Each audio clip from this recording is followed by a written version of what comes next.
Hello, good morning, good afternoon to everybody. Welcome to the third session of our first expert forum for producers and users of disaster-related statistics. As usual, let me recall a few organizational and technical issues related to the meeting. First of all, I would like to inform you that this meeting will be recorded and it is also streamed on YouTube, and Stella, I think, can post the streaming link in the chat. So if you want, you can forward it to colleagues who might be also interested to follow these discussions. We would like to encourage you to use the chat function as much as possible. So we will try to pass on your questions, comments to the speakers. I think only in exceptional circumstances it might be possible to give additional speakers the floor due to a large number of participants that we expect and due to some time constraints. I also would like to recall keeping some time discipline, so keep your interventions to the point and relatively short. And speakers, please, speakers should of course unmute themselves and turn on the camera, whereas those who are in listening mode, please don't forget to keep your microphones muted. If you hear some background noise coming from an unmuted microphone, we take the liberty to mute you, so please don't take it personal, but this would be for the benefit of everyone if we have all microphones muted, unless the speaker, and we take the liberty to do so.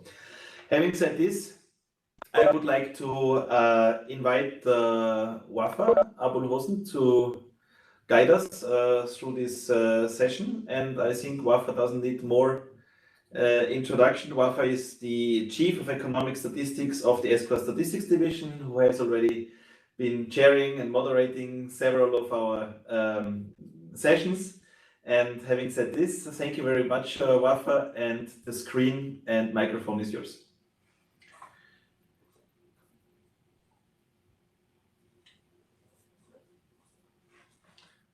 Wafa, you're muted.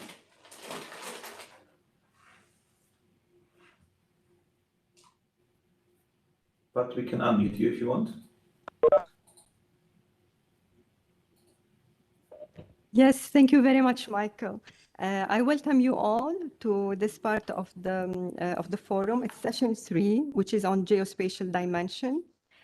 We thank you for staying with us during the morning sessions and afternoon sessions. The geospatial dimension is a very important dimension. We saw during many of the presentations and many maps that were shown in during those presentations. So it's true that this is the dedicated session on geospatial, but we saw that mostly we cannot talk about disaster without putting where is the location, what happened, how can we manage the risk in that specific area. So I'm very happy again to present to you what we have in this afternoon session. It's similar a bit to the morning session. We have in the beginning a short brief on the related activities of the UN, GGIM, and group of on Earth observation, what has been done at the UN level and the GEO. It will be presented by Mark Cleave from UNSD and Stephen Ramage from GEO. Mark works now with UNSD, with Greg, helping out on the capacity building and coordinating the activities on GGIM. And just shortly on Stephen also, Stephen is famous. We heard him this morning with so many ideas and you know, he offered many projects that we can work on. Just briefly, let me just find here. Okay, so Steve is the head of external relations at GEO, where he works on the science policy interface and the use of Earth observations to support the overarching global development agendas, including Sendai Framework, Paris Agreement, and 2030 Agenda for Sustainable Development, and the new urban agenda across the GEO's membership. GEO consists of many hundreds of national government agencies from 115 UN member states, and notably those addressing climate action, disaster risk reduction, and sustainable development. So I'm gonna give you the floor. Mark, you go first. You ready, Mark? Yes. No jet lag? Okay, here you are. You can go ahead, please. Thank you, Wafa, and good morning, good afternoon, everybody and everyone around the world. My name is Mark Iliff from the UN GGIM Secretariat, headquartered in UNSD. I am currently calling you from my parents' dining room, so I apologize in advance for any video issues or sound issues. I'm just sharing my screen, and if you could confirm that you can see my screen, that would be very much appreciated.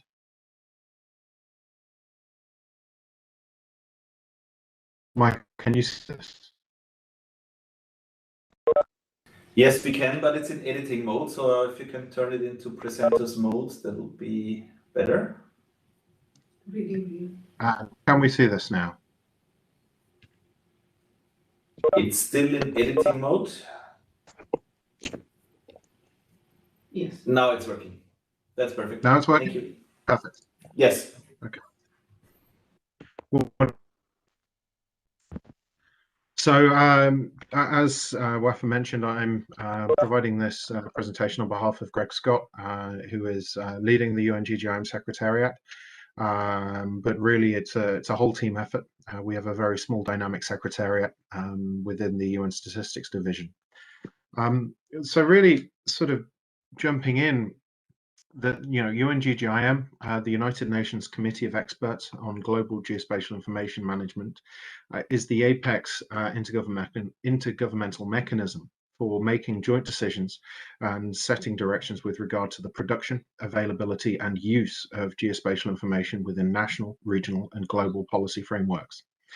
UN GGIM is led by UN member states and aims to address global challenges regarding the use of geospatial information, including to achieve the broad aims of the global development agendas, principally the 2030 Agenda for Sustainable Development, but also to serve as a body for global policy making in the field of geospatial information management. So how we realize this is through developing these global development frameworks. And principally, the anchor for this is the Integrated Geospatial Information Framework, but there are also other globally developed, consulted and adopted frameworks that we will shortly discuss. Firstly, you have the Global Fundamental Geospatial Data Themes, which are 14 themes which are considered fundamental as the fundamental data building blocks for member states and countries to achieve their national priorities and the global development agendas. Now, within many countries, they may not necessarily conceptualize or conceive the global fundamental geospatial data themes, but they will have data sets with regard to the production of their data that will align with the global fundamental data themes. They are themes. They are intended to help guide countries with what data they need to help put together for their priorities. And specifically within the realm of disaster-related statistics, there are many sort of cross-cutting across these themes. Buildings and settlements, understanding where buildings are will enable modeling of potential exposure to risk, but also identify where people potentially are given the advent of a disaster, and can help inform the response as well as the preparedness. Water as well, if you're talking about the risk of flooding, whether it is pluvial flooding or coastal flooding, understanding water data is going to be crucial to inform what actions you take as a member state. And ultimately implementing the themes, it's going to be a cross-governmental effort from across national mapping agencies, national statistical offices, but also other institutions from across the national ecosystem to produce standardized fundamental data for use within member states. And that will support countries with supporting consistent and standardized statistics relating to disasters. Secondly, one of our global frameworks is the Global Statistical Geospatial Framework, which is a principles-based framework to help with the integration of statistical and geospatial information. One of the key points that has emanated throughout our time within COVID-19 is really the need to integrate and make sure that the data we have is interoperable.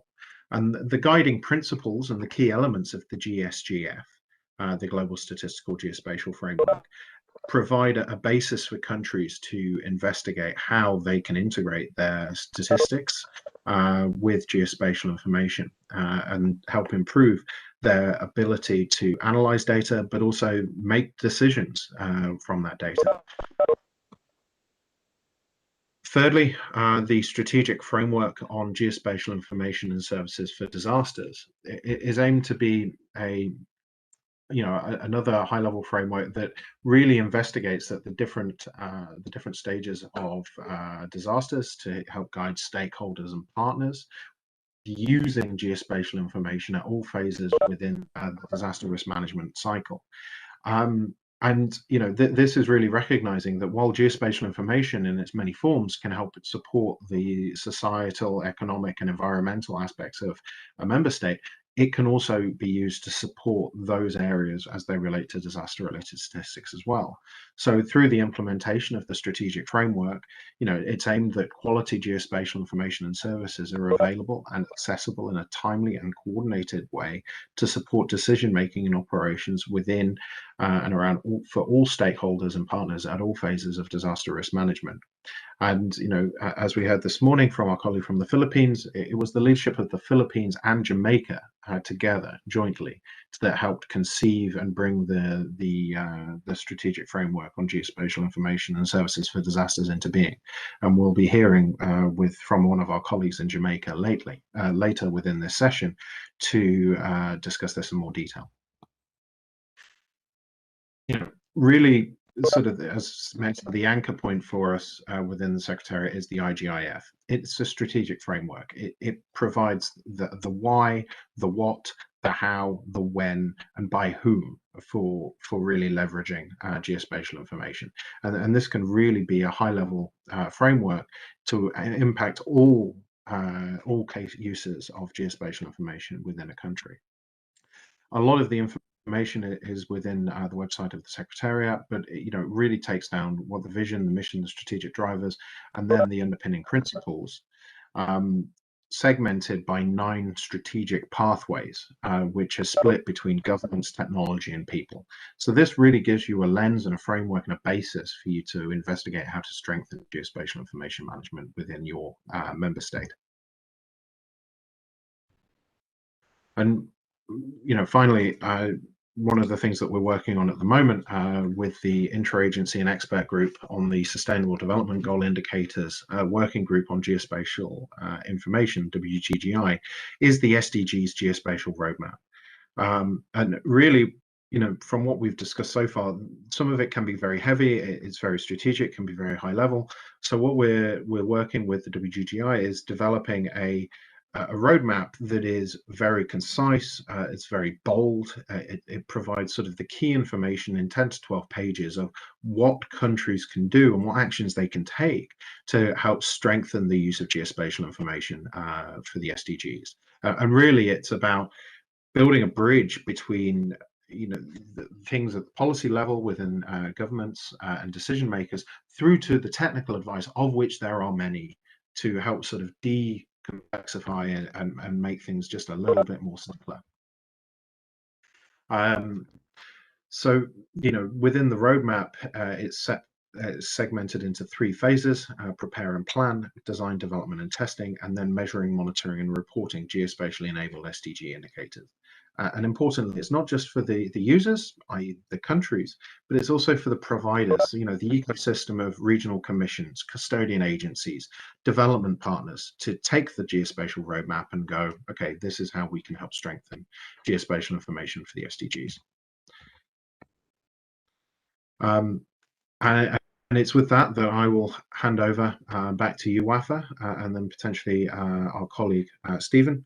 But I hope everybody is staying safe and well, and greetings again. Thank you very much.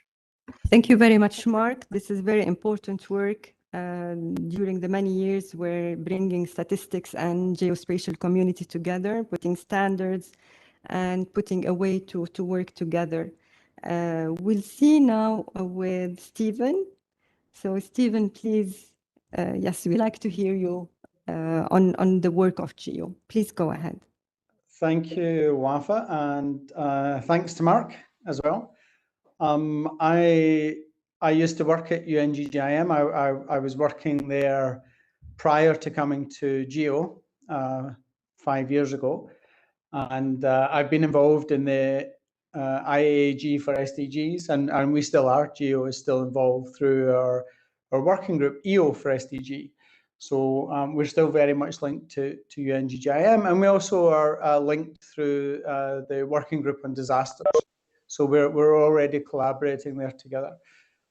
This morning, I talked about some of the 20+ disaster activities in the Geo work program.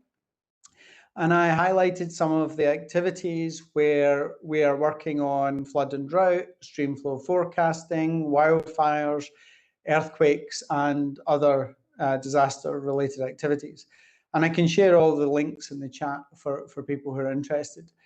Also, as mentioned in my video preparing for this meeting, the value of Earth observations, or EO, as we describe it, is monitoring change over time and being able to see the extent of that change as well. So, for example, urban sprawl or flooding or wildfires that cross boundaries. EO also makes it possible to see what's happening across large geographic areas. For example, earlier in the week, our colleague from BBS in Bangladesh highlighted that coastal erosion caused 70% of land damage. And this is something that EO is perfect for monitoring and reporting on. The Group on Earth Observations, or GEO for short, is made up of 115 UN member states. But we work with any country around the world that wants to understand the value and usefulness of Earth observations, really for research, policy, decisions, and action. This is done via a number of regional geos. So we have pretty much every country in Africa through AfriGeo. We have maybe 20 countries in the Americas, a similar number for Asia, Oceania, and then about 40 countries in Europe. So we're working at the national, regional, and global level. This morning, we also discussed interoperability, and I stated that human interoperability is still the single biggest challenge for us. And by that, I mean the issues relating to accessing, sharing, and reusing data. In terms of communities, we're doing a lot more now on equity, diversity, and inclusion. And we're also working with underrepresented communities through the Geo-Indigenous Alliance. So we'll be issuing a report next week on the Geo-Indigenous Summit that we held at the end of last year. Geo has worked on open data and open standards for 15 years. And most recently, we started looking also at accountability, transparency, and reusability through open science. So we're building something called the Knowledge Hub, which captures all of the data, the methods, the algorithms, and other types of knowledge from the Geo Work Programme. We recently started working with the National Sendai Focal Points, and I know that we would also like to work more with statisticians or geospatial experts based at national statistical offices. Our main route to this community for the last 5 years has been via UNGGIM, but more recently we've had new members to GEO who have been the National Statistical Office joining as the country agency for GEO. So that's a bit of a change for us. If you watched my video, you would have seen that we have a disaster risk reduction working group. This is made up of around 90 people from 30 countries. And the working group consists of 3 subgroups, working on the development of an EO risk toolkit, also working on the development of several aspects of the Sendai framework, so supporting the Global Assessment Report, the GAR, and also the Global Risk Assessment Framework, the GRAPH. There's also a subgroup that is looking at the crosswalk or the links between the Sendai framework, the Paris Agreement, and the UN 2030 agenda with an EO lens, so from the Earth observation perspective. We have about 65 different activities within our work programme. So those are across agriculture, biodiversity, climate, disasters, energy, forestry, indigenous land, marine, urban, and other topics. And all of this is linked to Earth observations. So for us, we describe Earth observations in a simple way as sensors in, on, and around the Earth, which are there to measure, monitor, and record environmental and social impact, or socio-economic impact. However, we can't do this without integrating important information, such as population statistics or other data that also include information that you can get, for example, from mobile phones. So one of the activities we've been looking at most recently, which I guess is important for this community, is producing a series of policy briefs. And those will address, in a very short format, sort of 2 or 3 pages, how we can use Earth observations for policy considerations around landslides, wildfire, flooding, earthquakes, and other natural hazards. We're then sharing this with others in the risk space, such as the Risk Informed Early Action Partnership, REAP, and the Anticipation Hub for review and comments to improve it and take a range of different views into account. And this morning, there was an offer made from this group to also be a reviewer of those policy briefs. So that's really helpful. And then just finally, we maintain a compendium of projects and activities using Earth observations to support COVID. And this is freely and openly available on our website, earthobservations.org. And again, like I said, I can share any and all of the links in the chat. Thank you again for the opportunity to present on behalf of GEO. Back to you, Wafa. Thank you very much, Stephen. And just to mention to our participants that GEO has a very large network, and they can provide, the connection, the new things that are going on. So thank you very much, Stephen. We had a question from the audience on the roadmap, and I think it was answered by Mark. So I think we're fine with that. Now I want to move to the case study. I want to take a minute to talk a little bit about the case study. When we were putting this program, we look at organizing committee to look at different places in the world and what were the case studies that we can put for the audience of this forum. The Lebanon case on the Beirut explosion came up. We have to say that for me, it is emotional.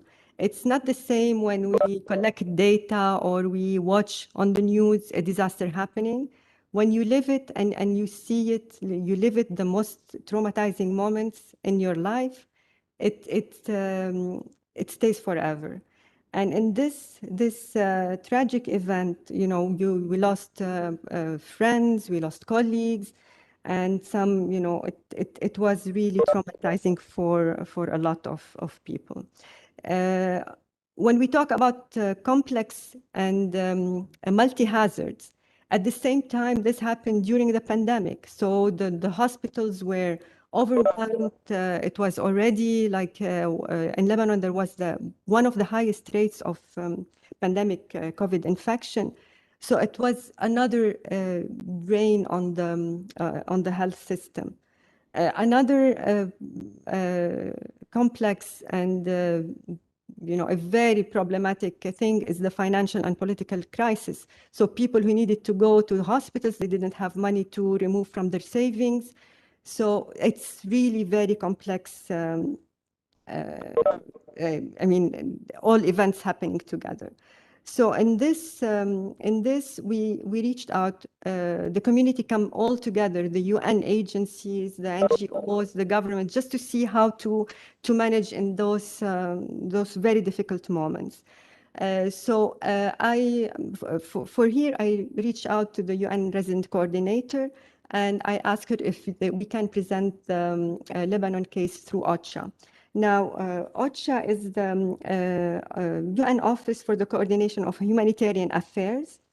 There's an immense responsibility to strengthen the international response to complex emergencies and natural hazards. So we asked if Bernard Chedid and Bernadette Dabbak can present this case study.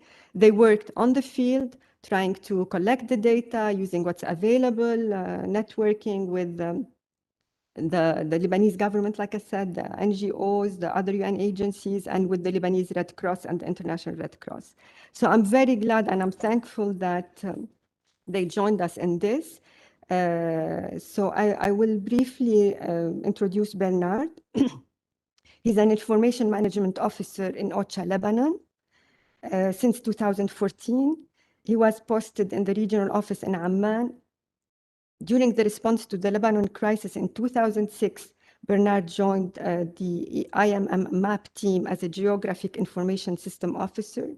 He has 7 years of experience in information management and mapping in a humanitarian context, in natural disasters and complex emergencies, in difficult places, South Sudan, Afghanistan, Chad, Pakistan, Somalia, and Syria. And Bernadette Dabbak is an information management officer also in OCHA, Lebanon. She has a background in water engineering and GIS with experience in Lebanon, in New Zealand, Jamaica, and Malaysia. She has mostly worked with consultancy firms at the national and international levels, including designing water networks, modeling of river flooding, and information management. So I hope that they can share with us their presentation. I have to say it was a large presentation that they wanted to send by email, but it was too big. So I want to see with Michael if the presentation is ready and that they can present their case study. Hello, Wafa. Thank you. This is Bernadette. So just if needed, let me know and I can share my screen if it's easier. I can't see you yet, Bernadette. I just want to see with Stella if we can see Bernadette. Yes, we can see you now. Yes, Bernadette, if you could share the screen for me, it would be easier for us. Thank you. Sure. Bernadette, go ahead, please.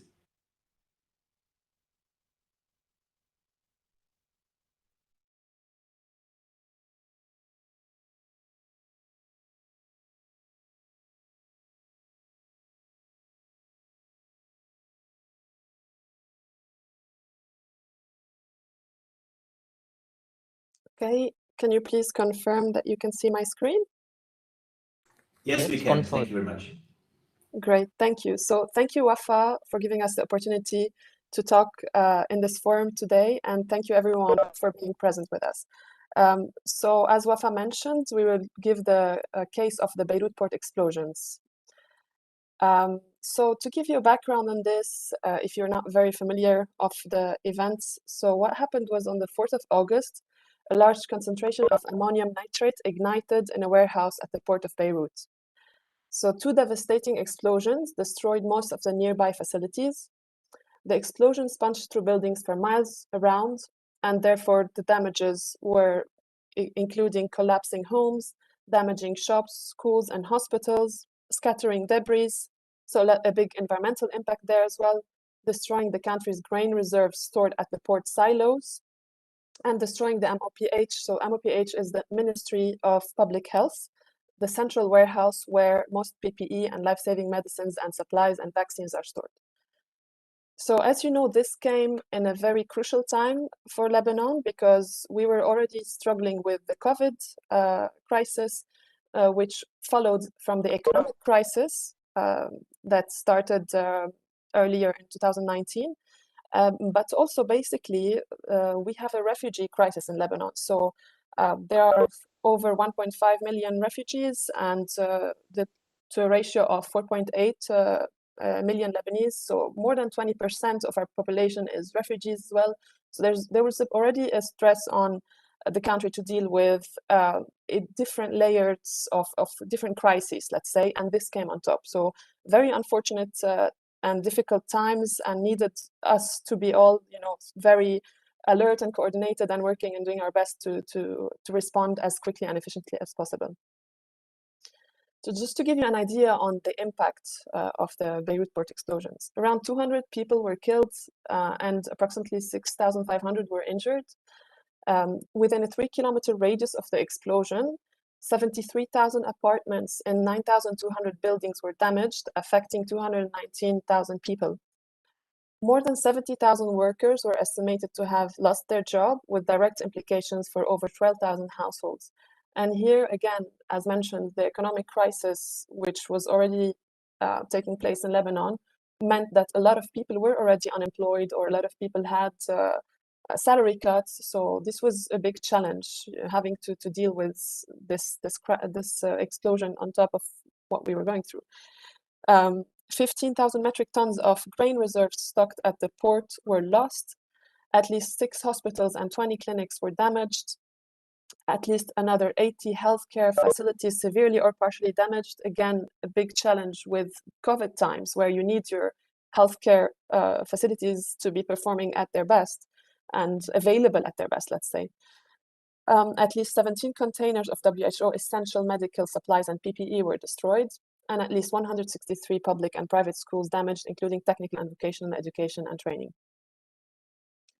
So how did we respond? Of course, the primary responsibility, the primary responder here, or who holds the responsibility, is the government of Lebanon. And operationally, they designated the LAF, the Lebanese Armed Forces, to lead the response. But of course, due to the needs that were of such a big scale, there was a lot more needed. And so the UN and the humanitarian partners stepped in to respond. So an emergency operations cell was established and chaired by OCHA, and the following 7 sectors were activated to respond. So we had protection, food security, health, logistics, shelter, wash, and education. The assessment and analysis cell here in the red box is where most of the technical discussion in terms of data and needs and assessments, that's where all of these discussions took place. And we were meeting around once a week, and then phasing out to 2 times a week. Right. Now I'll hand over to my colleague Bernard to tell you more about how the damage was estimated, and how did we go about assessing the population in need and trying to respond as quickly as possible, but also how was this challenging due to the lack of data, and how it could have been better. Over to you, Bernard. Thank you, Bernadette. Thank you, Wafa. Hi to all, and greetings from Lebanon. I'm sitting in like a remote area in the mountains where we have our, where we are undertaking currently our office annual retreat. So I will take the hand from Bernadette. I hope you can hear me well, just if you can confirm. Yes, we can hear you well. Thank you. Yes, and also I want to thank Wafa for this opportunity and having to present the work that has been achieved during the port explosions response. So to start, in the immediate aftermath of the explosions, I personally have an apartment or let's say residency at 600 meters from the explosion epicenters. So one of the, also like Wafa, I am one of the affected people by the explosion. Luckily, we were not in the apartment and we avoided the catastrophe. So the first 48 hours were very stressful and challenging. And the only thing that I could do was to go to the affected area and do visual observation, see what's happening on the ground, which bodies are intervening, which organizations on the ground are doing work. And in my mind, I had most probably all the international organizations will be doing remote sensing, remote sensing through available satellite imagery that will be quickly released through the charters. And luckily, not luckily, but after 4 days, I think, from the explosion, the NASA Advanced Rapid Imaging and Analysis Area team, and in collaboration with the Earth Observatory of Singapore, they use satellite imagery to map the extent of damage due to the explosion. However, due to the visual observation on the field, in the ground, we have a mixed area of tall buildings with small houses and different socio-economic level of residents living in the area. And I was almost sure that the best remote sensing algorithm or analysis or artificial intelligence that will be used will never be enough to let's say guide a response and give a real picture of what has happened. But till now we are using this satellite imagery, and it is for us one of the best that was available. And it helped us in one major thing, which is establishing the 3 kilometer radius as a priority area for the intervention.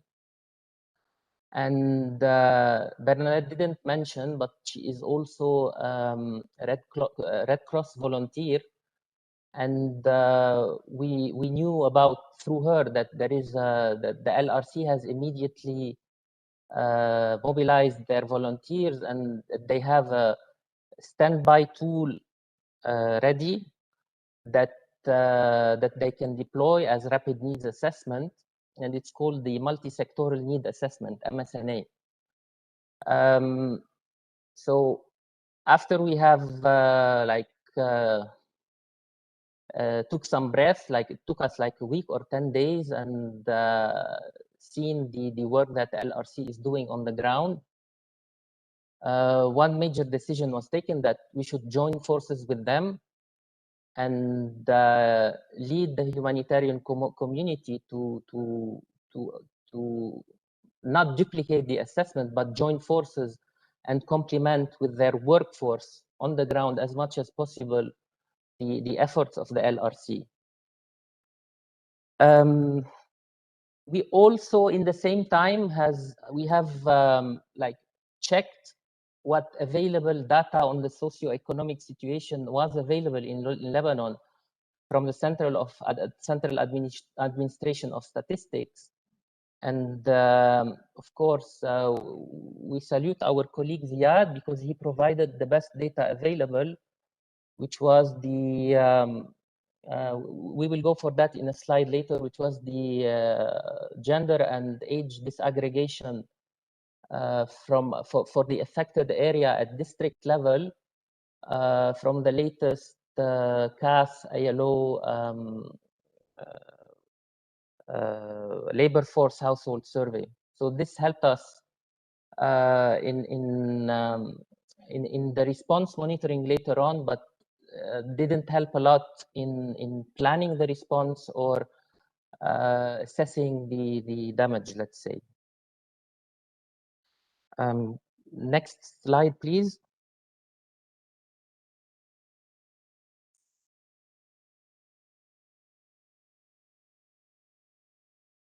Yes, thank you. So this is the map that we have released in our final report on the flash appeal, and it highlights the analysis done by the area team, and we overlaid just the 1 kilometer, 2 kilometer, and 3 kilometer radius of the epicenter of the explosions. Next slide, please. So assisting, once we started assisting the Lebanese, not assisting, but joining forces with the Lebanese Red Cross,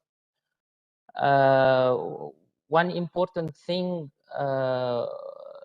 is like what we call common operational data sets, like the administrative boundaries that we will use and that will be shared with all the organizations responding on the ground, to have a common denominator, to know when they mention cadastre X, we know geographically the limit, and we can link up all the geographical data from all the sectors that will be responding in a streamlined way. So unfortunately, we have the CODs ready up down to level 3, which is the cadastre level. So we have the governorate, then we have the districts, and then we have the cadastre, which is the admin level 3. And it wasn't granular enough to guide or to lead the response, due that the affected area was like quite small. Like it was we needed like more granularity for the data, and that was not available. So our colleagues from UNHCR had already started thinking what to do, and in collaboration with the LRC, they have divided the cadastres into small islands that we call zones. And these zones were developed to help coordinate and collaborate on the relief efforts at the operational level. So by definition, the zone is like a cluster of buildings that is separated by a transport network. And we started by doing the nearest area to the explosion and went dividing further. So it was a geodata set that was expanding with the response or with the MSNA ongoing. So more zones were added later on, and the more like there were referrals of areas that had been impacted, we had to increase the footprint of these zones and prepare the geographical data set.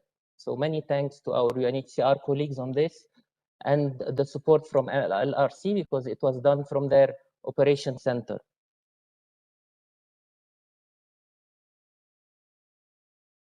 Next slide, please.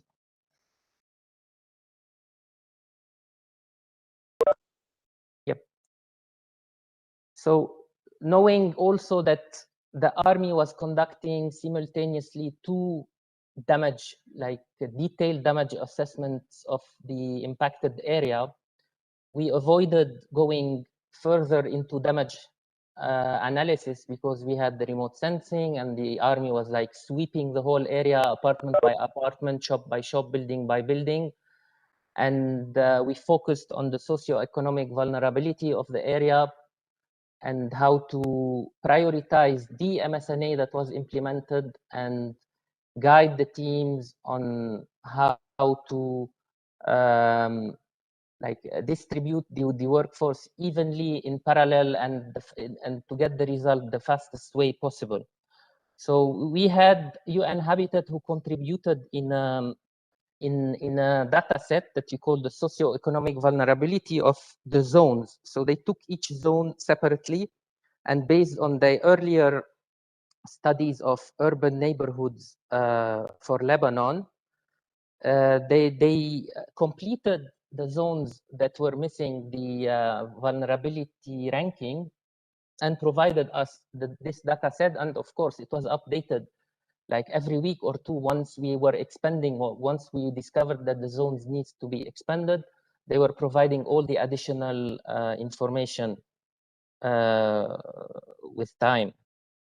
So as you see, this is the map that was generated, and it guided like the MSNA, the multi-sector need assessment teams on the ground to guided us to prioritize the coordination and check which areas are the most socioeconomically vulnerable to be done to start with, and then continue with the less and less, because they will be the most in need.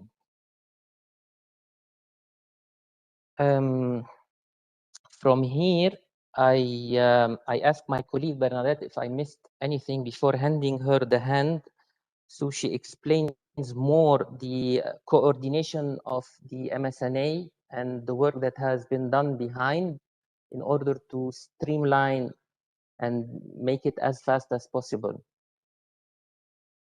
Thank you, Bernard. So, apologies. So this map here is showing the partners that were involved in the MSNA. So as mentioned, as Bernard mentioned, the LRC started the process, but then the UN and other humanitarian partners joined forces in order to continue building on this and to optimize the use of resources and not duplicate work, but also in order not to create fatigue with the population. You don't want to have several people knocking your door and asking you the same questions when you are already under the shock and the suffering from the consequences of the event. So this map is showing in different colors the different zones assigned to partners. For instance, you can see the big part in blue was from LRC, covered by LRC. And the way they started first, so of course Bernard explained the whole process of creating the maps and dividing the work and delineating the zones and deciding the 3-kilometer area. But first, the LRC started just by going on the ground and starting with the areas that were obviously damaged before moving to others. And then after that came the vulnerability assessment map from UN Habitat, which was a very basic, let's say, rough estimate of looking at neighborhoods and trying to see how are they classified socioeconomically to guide us more into how should we go in prioritizing the assessment areas. So so you can see the areas on the right. There were several partners involved in the Burj Hammoud cadastre. And then on the left, mostly LRC, because of course these were closer to the epicenter of epicenter is more for earthquake, but for like the center of the explosion, and were obviously needed to be assessed quickly. All right. So how did the partners get assigned the zones? This is a map showing the UN Habitat Socio-Economic classification, which Bernard displayed before, but also showing which zones are not assigned yet. So this is as of 30 November. As you can see, the zones that were grayed out had already partners assigned to them. And then, of course, as we were moving further ahead in the timeline of the explosion, so 30 November, we have obviously covered most of the highly damaged and vulnerable areas and moving away to less damaged. And these zones over here that you can see, which are minority poor or non-poor, were not even assessed finally. And just to mention that, of course, the data sharing was also another layer of complexity, if you wish, because the data was stored mostly at the LRC. But we had partners coming over and asking us how they can join forces. So they were being assigned a zone and then trained by the LRC colleagues. They were giving them the training. And then the data was stored at the LRC databases but then the data was shared also with the humanitarian partners as required. Sensitive data required a more extensive process to check why people are requiring extensive data, sensitive data, such as first name, family name, or more sensitive information. Then there should be a cause, a reason strong enough to share this data. But otherwise, anonymized data was shared openly with all partners for planning purposes. So in terms of the data available, we did not have much. Even the building footprints at the beginning were not even there. Our colleagues at UNHCR had to start quickly putting together something from what is available already and digitizing some of the satellite imageries to try to delineate the buildings and have a base map to assign the buildings in each zone. That also means we did not have population figures, unfortunately. So we were a bit, starting from scratch. But as Bernard mentioned, the data from CAS and ILO from the Labor Force and Household Living Conditions Survey was helpful in estimating people reached, for instance, because all the partners were also reporting on the work done in those operational zones and reporting in terms of how many people were reached, men, boys, girls, women, etc. In times, it was easy to tell because they had data, for example, in protection services specifically related to certain people, so you could tell. But in other times, for example, you had street kitchens giving food away, and you could not tell really how many people were served in terms of sex and age segregated data. So this helped us estimate the people reached. I'll hand over to Bernard to tell us more about the 3 Ws, what we call the who is doing what and where, which is a standard product from OCHA and helps us deduplicate work and try to make sure we are covering the needs without duplicating efforts. Over to you, Bernard. Thank you, Bernadette. So from the MSNA, we are jumping directly into the let's say response monitoring or the dashboard of that was public on our humanitarian response.info Lebanon, which is the portal where we share information with all the humanitarian community in a crisis. And here it's like the Lebanon portal. So the achievement in this dashboard was the integration of the geographical data with the monitoring data. So all the indicators that were reported by different partners in the different sectors every 2 weeks, like had the geographical component, and we were like pulling this data with an R script from the activity info reporting platform that we used, and we used it just for the simple reason that it was available and all the partners know, like have knowledge of activity info because they are also reporting on it for the Lebanese crisis response plan. That is the response for the refugees and host communities. So what we did is we almost automated, like it needed only one step to update this dashboard, and it shows literally which partners and type of partner, if they are UN, NGOs, or international NGOs, working in which zone. So this is down geographically to the zones. I think we had 188 zones at the end, if I'm not wrong, and you can interactively click and filter by sector, by partner, by even zone who is present and covering which sector.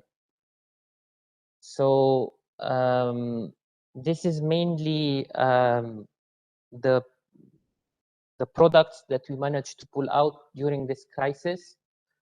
And and we hope that that it helped the response and it guided it in a way to assist as much as possible the affected population in the area.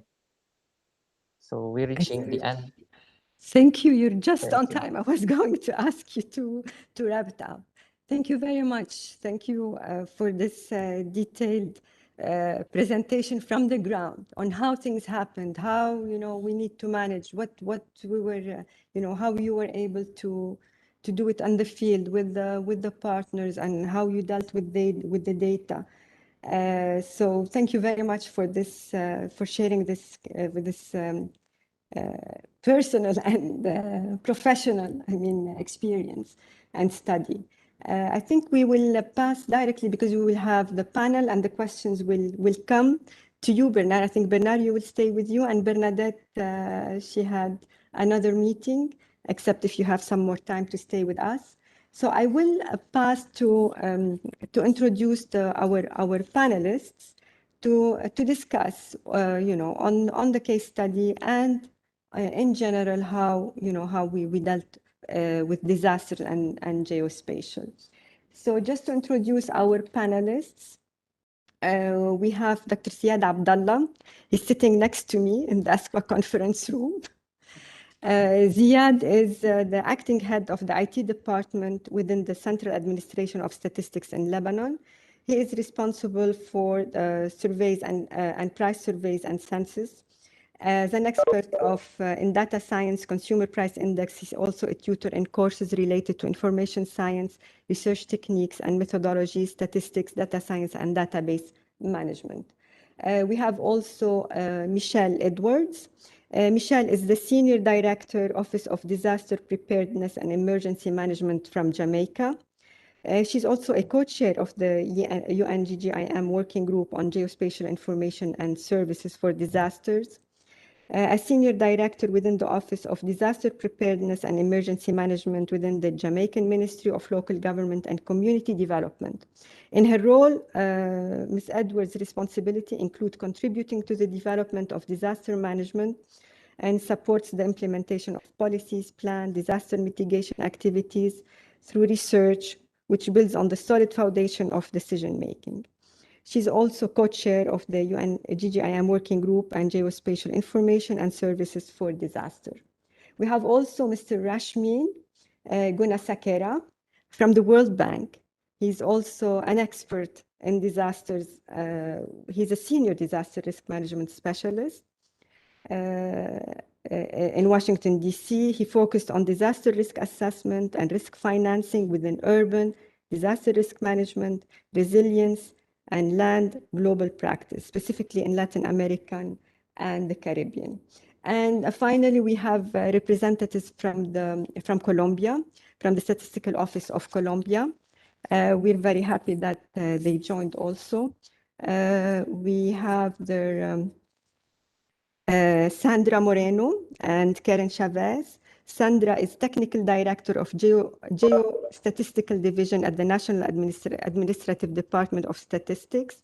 She's a cadastral engineer and geodesicist with a master's degree in Geographic Information System from Salzburg University.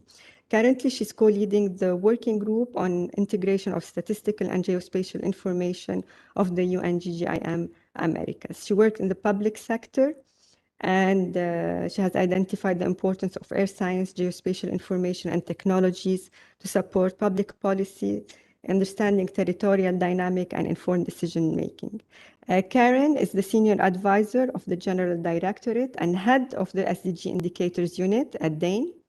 She currently represents Colombia as co-chair of the Interagency Expert Group on SDGs. She holds a Master's in Economics and a BA in Finance and International Trade. She works with DANE since 2018, and before that, she works in projects related to public policy as analyst and technical director. So I welcome all my panelists, and we have, let's say, we have 60 minutes, and we will make 2 rounds of questions. We'll see, because we would like to have some time for questions and answers. So I think I will start with Ziad. Ziad, you're first on my list. I think I'll ask you, and then you come close so they can see you at the...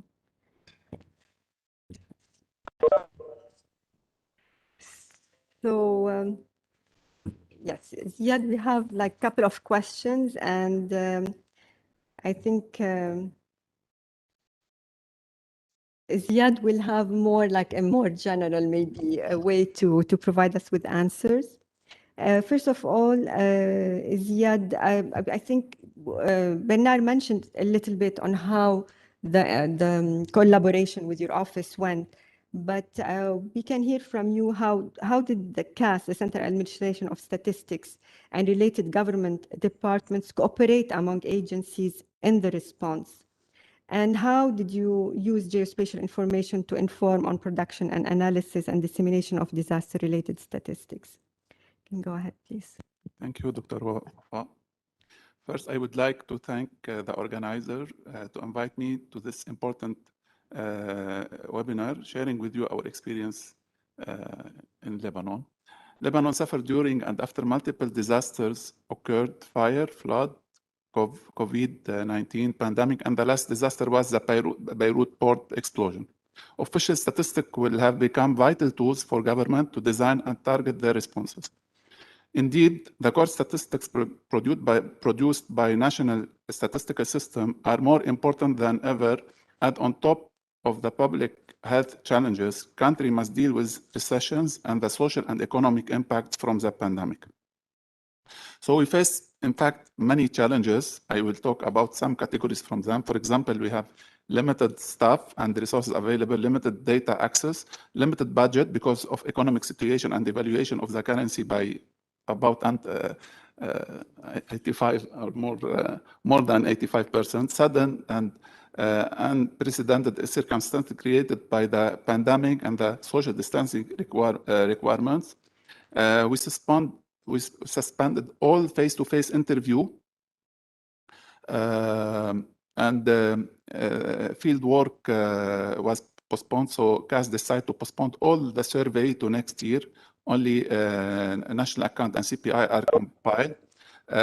Fast response. In one day, we are talking about 200 deaths, 60,000 injuries, and 300,000 people displaced due to damage and destroyed homes across Greater Beirut.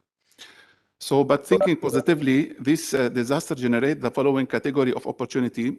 First, the creation of continuity business plan, the use of non-traditional data sources like big data and creative methodology, and I will talk later about our experience with ESQA, cooperation with ESQA, DRM unit at Sarai, Ministry of Telecommunication, DPA, IMF, and UN agencies.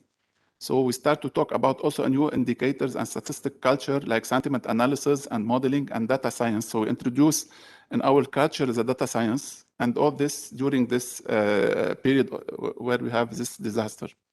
So this cooperation with all stakeholders was very important, and geospatial data was very important. And I think one will present the experience with ESQA, we will see the importance of remote sensing and geospatial data in the science-based decision support system created during this pandemic.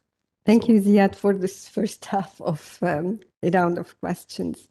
I think, Rashmin, you are with us, right? You are still with us. Correct, yes, I'm still here. Yes. So, Rashmin, I think you also work on the operational level, like in the field, when you have disasters in countries where you serve. How does the World Bank leverage geospatial information in response to disasters?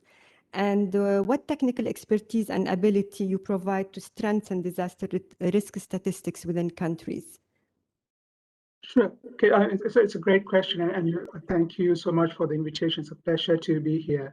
So in terms of the first question of how the bank leverages geospatial information for response to disasters, The World Bank looks at kind of the holistic disaster risk management agenda, and it also looks at the disaster risk management cycle, not always from the post-disaster perspective, but also in terms of preparedness as well.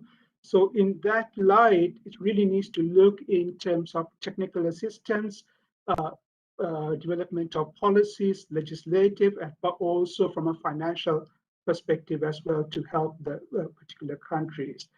So geospatial information in that sense underlies all these different facets, especially when you consider the climate resilience agenda, which is a key part of the World Bank group work as well. So in that sense, when we talk about the operational side, World Bank takes considerable investment in terms of leveraging geospatial information, particularly relating to, as I said, understanding risk, strengthening of disaster risk governance, financial protection, and supporting resilient recovery as well. And this, of course, complements the Sendai framework as well.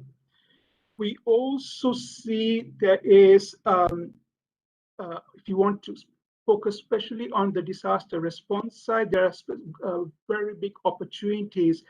Stephen Ramage actually talked about a lot of this, and it also complements the excellent presentation from Bernadette and Bernard as well in terms of disaster response, but how to use innovative technologies as well. So this could be use of artificial intelligence, but also bringing different data sets together. One particular part that I actually lead in terms of disaster response is something called GRADE. Soon after disaster, the governments, particularly ministries of finance that the World Bank deals with, really need to know how to actually assess the damage. What is the economic impact of those damages? Where are they actually distributed? But also, as the insurer of last resort for the as the government, they also need to look at the most vulnerable in society as well.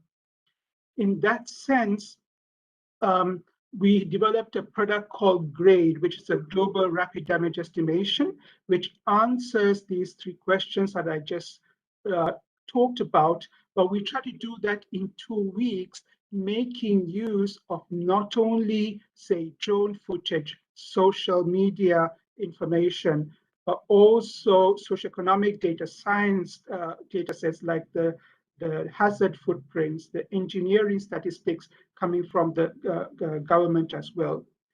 A key challenge that we see for rapid damage estimation then becomes how accurate and how representative are the damage statistics that are released soon after disaster as well. So this then becomes a responsibility not only of national government statistical agencies, but also national emergency management organizations as well. So one of the key things then we really need to look into is how you could leverage this type of rapid estimations to talk about capacity building within the national emergency management organizations as well. And the World Bank leverages this technical expertise and ability to respond to disasters, both as a producer of these types of data, but also as a user of these statistics as well. And one of the key things that it actually does is like use of the World Bank indicators in updates of GDP, climate indicators, poverty, health, various different metrics as well. You know? So one of the key things we can then also do is look at capacity building of national statistical agencies, but also disaster management agencies to better report these types of data. Thank you. Thank you very much, Rashmin. And it's very important what you mentioned is the life cycle. It's the cycle that has to be followed up. Like in the Beirut explosion, since August, it has been 8 months or more, and then you still have to update data and to work on all the implications of this. Maybe we have to mention also the World Bank work on resilient cities. and also like how at the subnational level and at the city level, the geospatial information is very important. And the data that is provided by official statistics from their surveys and geospatial and GIS-based census is very important in this sense. We'll get to another round of questions. Maybe before we go to our third panelist, I just want to see with Michael if you have any question that we can take from the audience on what has been presented until now.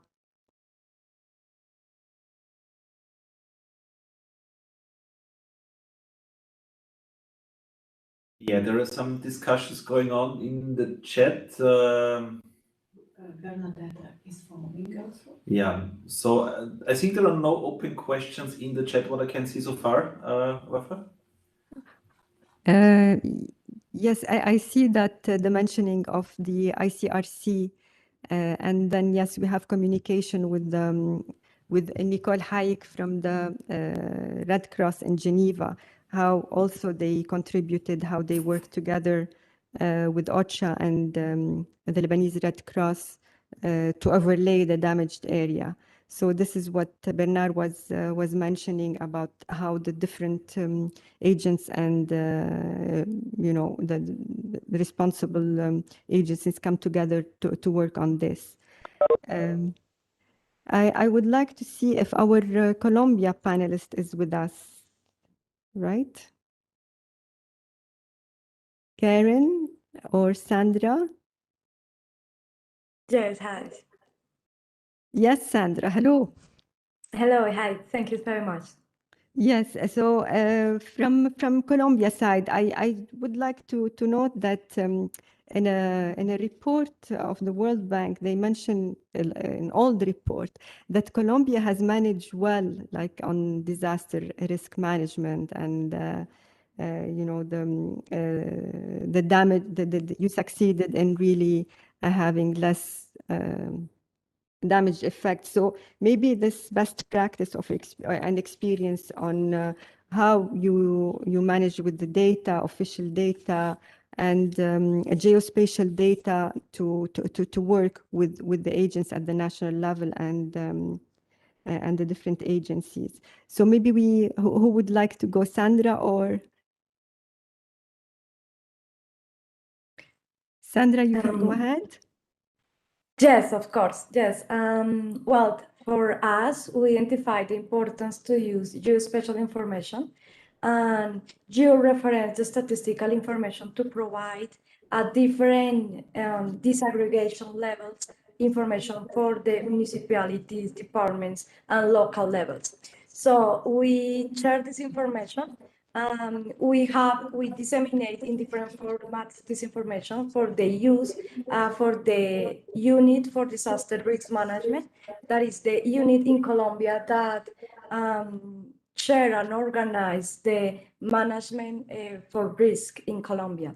So the minimum information that we disseminate is provided by the census and is the block level in urban areas and in rural areas polygon of 5 kilometers.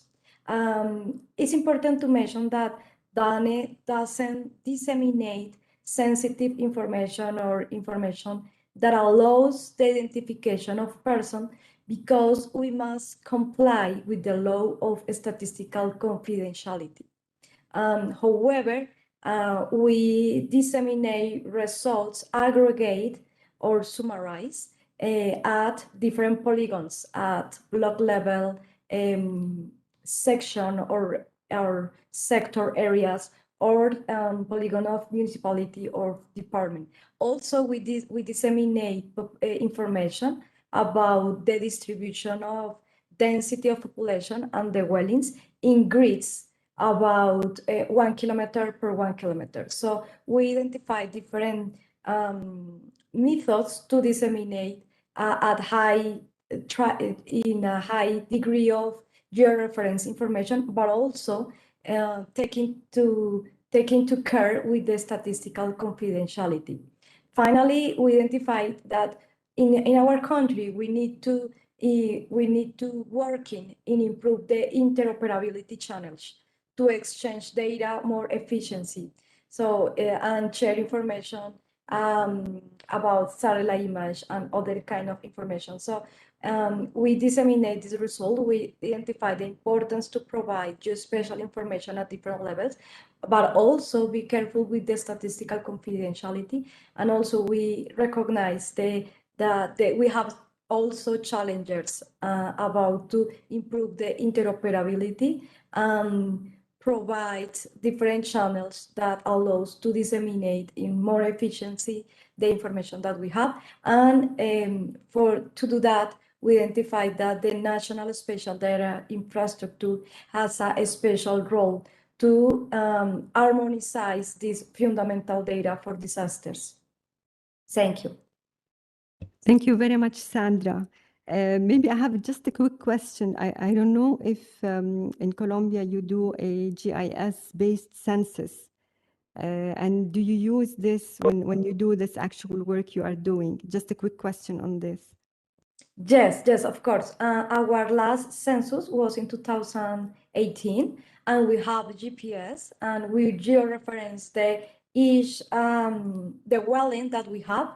However, in a few cases, is less than 3%. We have areas with difficult access for different conditions about security or difficult to access to this area. So in less of the 3% of the areas, we obtain information for manual methods, but for the others, for the 90% of the dwellings that we census, we have GPS to collect information on a point, georeference point, for each dwelling that we census. Yes, these methods are very important to disseminate the statistical information, georeference. And for that, thanks to that, we provide information, for example, the grid of population at 1 kilometer per 1 kilometer. Thank you very much, Sandra. And just to reiterate how important this work when doing the population and housing census, the 2020 round, that most countries are able to do it with GIS tools to be able to have the information with the location. And just also to mention that with regional cooperation, a lot of those tools with the tablets, with the software, can be shared among countries, and this is something that ESCO and regional commissions can mediate or can help into using this together. Maybe we can go back to just to see if Michelle from Jamaica is with us, or if she just was not able to connect. Michael, can you inform us if there's any information on Michelle? Thank you, Wafa. Unfortunately, Michelle is not connected. All right. No problem. So, okay. So we can continue the round. Just to see if there are any other. Okay, so thank you for sharing also the link to the Colombia project. Thank you for this. We go back to our panelists. Sorry. Okay. Wafa, if you like, I can perhaps provide a bit more context from a small island development perspective, working with countries like Jamaica, as well as other islands in the Pacific and in the Caribbean, highlighting some of the particular challenges there are. Otherwise, we can come back to those questions. No, you can go ahead with this, please. Sure. So one of the key challenges that from the World Bank side, working with disaster risk management agencies, but also with statistical agencies in the small island developed states context, is that we need to understand the existing capacities in the islands can be very, very limited. Sometimes there could only be 4 people in the agency to do and collect everything.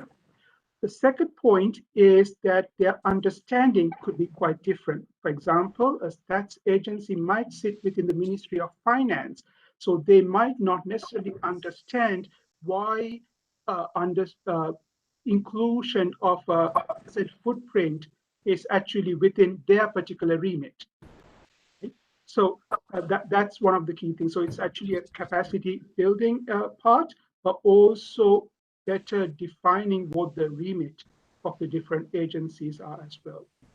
The third part is also to do with interoperability side of it as well. And I think from Danny's perspective, they kind of talked about it quite specifically.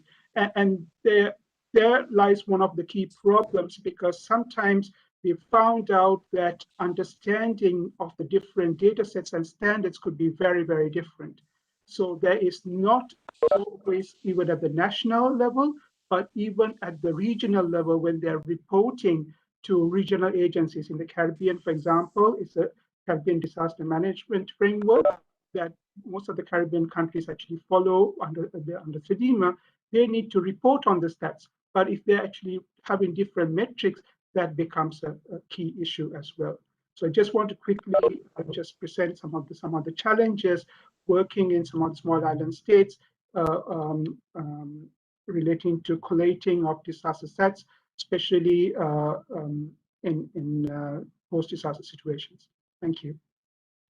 Thank you very much, Rashmin.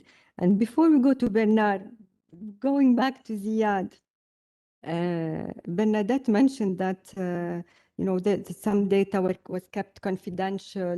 There's the statistical law and the official principles of statistics. So from your side, maybe you can also tell us government arrangements between CAS and the agencies who ask for the data in case of disaster. How do you deal with data that is sensitive? How do you manage when you want to provide, to share, and then to keep the legal aspect of the data? Thank you, Dr. Wafa. So in fact, talking about confidentiality and sensitive data, our experience, I will talk about our experience with ESQA, where we present in this project how we can use a big data to measure the effectiveness of government crisis response, and showing that we can respect and solve the problem of confidentiality and sensitive data to provide decision maker with relevant, important information to him to measure the effectiveness of the policy taken during the crisis.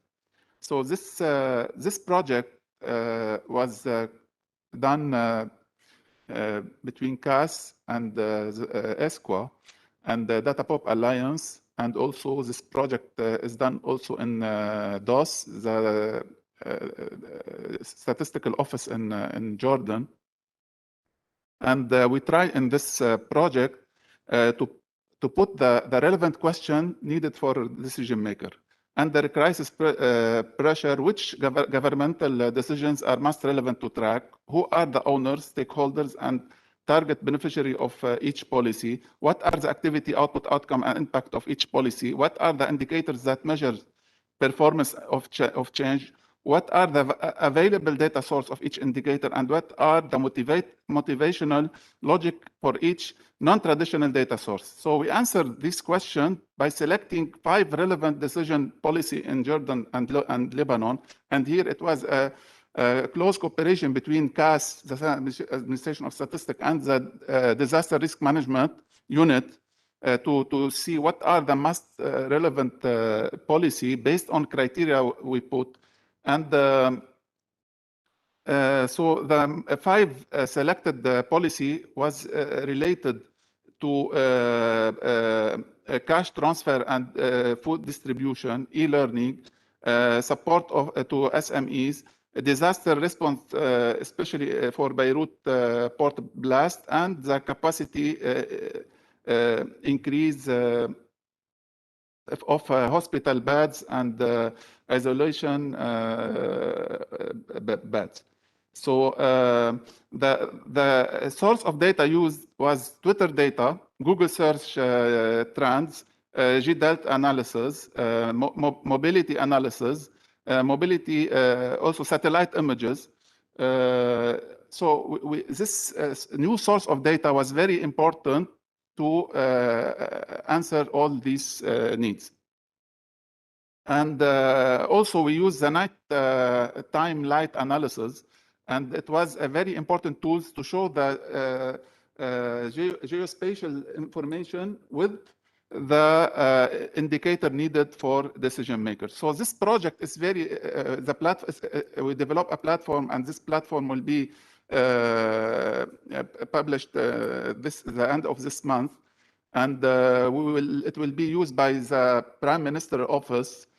So it's the first time where we link the statistics and policy, and I think it will be a best practice in the region. So I would like to thank and take the opportunity to thank ESCWA for really the support of CAS during this project. And this show how is important the cooperation and the partnership between official statistic, international organization, private sector, and research departments. So I think in this project, no need for confidentiality because it's a public data where we can access. And I think the ethics also was taken into consideration with a very transparent manner. Thank you. Thank you, Ziad. So just to mention that in Lebanon, the data sources that Bernard mentioned and Ziad mentioned, I mean, the basic census is not done since 1932, and this benchmark is very important in providing the characteristics of population and households. So what what the new methods are doing, it's really trying to complement and finding new ways to have insights on the population and linking it to like when we have major events and disasters that are happening. But just to reiterate that a benchmark like a geospatial census is of utmost importance in any country to be able to understand and link its different production of data in the different areas. Let me see if we can continue with Bernard. Bernard, sorry, also if you are still with us. Yes, hi. Yes, I'm yes. still here. You heard from the World Bank, from CAS, from Colombia. Maybe we can hear from you also, like, I mean, what are the like other data sets, or what would you need it so badly that you think could have made your work easier and more effective? Yes, Wafa, one of the crucial data sets that we need now in Lebanon is like for resident Lebanese. Like we as you mentioned, like the census is from 1932, and we are extrapolating since the population of Lebanon and the residents. So it's crucial that we have an update on the residents in Lebanon, especially the Lebanese population, and it's a major block for planning any response, especially now on the top of COVID and the economic and the socio-economic deterioration of the of the households, and all these interconnected and overlaid crises. We still are lacking the base layers. Like we still don't know who is where and if he needs assistance and how much. So it starts with the baseline and it just doesn't exist. It's becoming very crucial. Yes, Bernard. So yes, we saw this from the different presentations during the first, second, and the third day that we saw in Ireland and Canada how much this information is crucial to respond, and especially in COVID, we saw it in the case on how statistical offices and disaster or the health agencies used this in the COVID response. Now we can go back to Rashmin and just asking what actions, like for if you have, like for now, like for the next year, what actions are the World Bank considering to enable countries to use and strengthen geospatial information within a national context? Maybe you spoke a little bit here and there, but I mean, actually now, if countries expect from you, how would you do it? I think that different countries, of course, have different expectations, right? So as I mentioned about the small island development states context as well. One of the key things is that we need to invest in innovation, and particularly given the kind of the COVID time, we have adjusted to use of disruptive technology as well. For example, the World Bank is investing heavily on digital Earth. And one of the key things is to better understand the evolution of exposure, especially if you look at some of the African cities, they're expanding so fast that when you're actually looking at what the exposure is, you're already obsolete in your assessment, right? So you need to kind of look into other technologies like mobility data sets. For example, what Google or Facebook have been pointing out, or there could be other information that could be used as well in terms of cell phone data.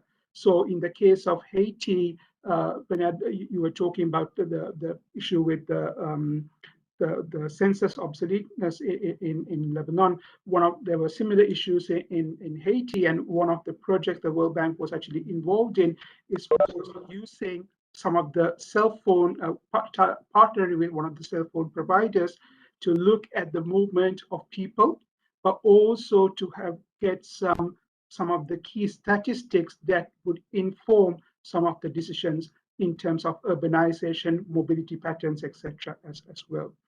The second part for me, again, is capacity building. The World Bank invests a lot in technical assistance, but also we need to look into development of spatial data infrastructure. There are, in some of the small island states, again, there are the national integrated planning platforms in St. Lucia who are trying to do this. But also there needs to be the training of different people and workshops. I work quite closely with ministries of finance, and it's not always obvious to ministries of finance why they need to invest in this spatial data infrastructure. So that is, again, something that the World Bank is actually working on. Then there is the third part in terms of leveraging on the convening power of the World Bank to strengthen some of the regional, but also the national partnerships. It's much better when the countries are talking to each other as opposed to multilateral international organizations saying, okay, this is what needs to be done. When there is South-South knowledge exchange, that is much more potent, and you could actually readily relate to that. And that's where some of the regional discussions, but also some of the national discussions are actually heading to. There is also for academic as well as private sector responsibility that could be looked into. For example, from the private sector, you have the construction industry and the insurance industry, both invested in resilient building stock, but don't really actually talk to each other that much. So that's actually something that could actually look into. In terms of MDAT, there is a lot of work that they have done, which is a great source for disaster loss databases, but I think could also go beyond, for example, to look from a geospatial or from a sectoral element as well. So for me, these would be some of the key points that I would advocate And I believe I think Stephen this morning said in the last couple of years, the whole EU engagement and the discussion is taking a mammoth shift, And I think we are in this crest, surfing this wave of a deluge of data, but also increased collaboration in terms of disaster risk quantification, but also in terms of disaster risk management. This really helps the different line ministries, agencies, and other stakeholders to work together. Thanks. Thank you very much, Rashmi. And thank you also for mentioning the private sector. We have to also look at this partnership, and I want to mention that also during the assessment of the Beirut explosion, Bernard and Ziad know there was a survey that was developed, and ASRI, Middle East and Lebanon partnered with the Lebanese Red Cross and the Lebanese government to provide, the licenses and support into having the application on the mobiles of volunteers who went and started looking at asking the affected people. And just also to mention that on the private sector, we mentioned with Stephen the Google Earth engine and the possibility like how we have those projects and the training through these big companies that that provide for a limited time. It's not like open-ended, but we have for a limited time this type of assessment. On this, Bernard, can I ask you just this partnership with the private sector, if you can provide us with just briefly, like 1 minute, how did you find this useful, or what was the problems in this? Yes, thank you, Wafa. So this partnership between the private sector, which is the representative of ESRI in Lebanon, and the LRC was like a preparedness measure. So it wasn't set during the crisis. It was like before the crisis. They had the partnership available, ready, and it's a preparedness measure that is very important. So it's quite different to have like the best tool, one of the best tools available to start going and assessing sweeping areas very quickly with live data and live geospatial data, and logging them onto a server where you can manage like the sharing it and the level of permissions and accessibility for all the users. So it's a great tool, and as a preparedness measure, it was like a very good planning from the LRC side, if we can say, and ESRI to collaborate on in this area. It like all technologies have like not failures, but they have let's say user they need experience, and you need to leverage how to use them. So once the assessment started, the volunteers like relied on the GPS available in their mobile phones or handheld devices. However, in urban areas with tall buildings, the signal gets weak and the geolocation is recorded erroneously. So whatever the technology is improving and becoming and making easier our life, but it still has small vulnerabilities that we need to leverage. So immediately once we realized this, we added on the questionnaire the plot number. Like it wasn't present in the MSNA, so we added it as a record on the questionnaire, just to ask the household if they know their plot number, which is the official number of the plot recorded in the government and cadastral maps. So in case the geolocation through the GPS is erroneous, we can still identify the location of the household assessed. So it's like really small things that can make a lot of difference. And these like require experience. So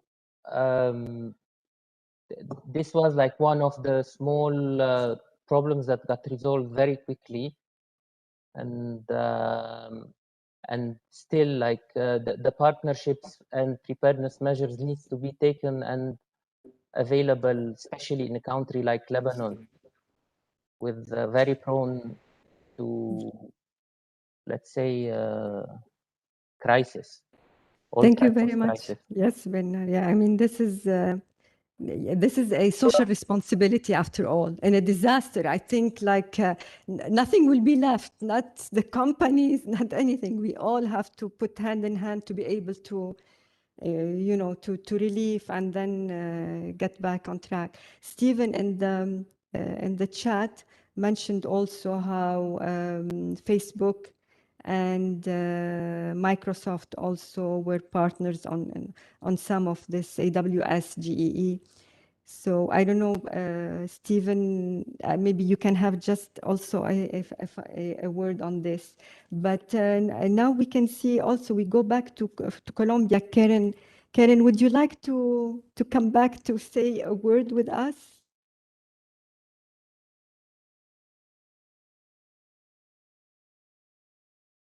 Well, yeah, Yes, many Karen, thanks. yes. Maybe from what you heard, you know, what can you tell us, like something that really you experienced and you found that was very valuable, using this geospatial information in your case? Okay, well, currently in Colombia, the geospatial information has been used in the whole statistical production process.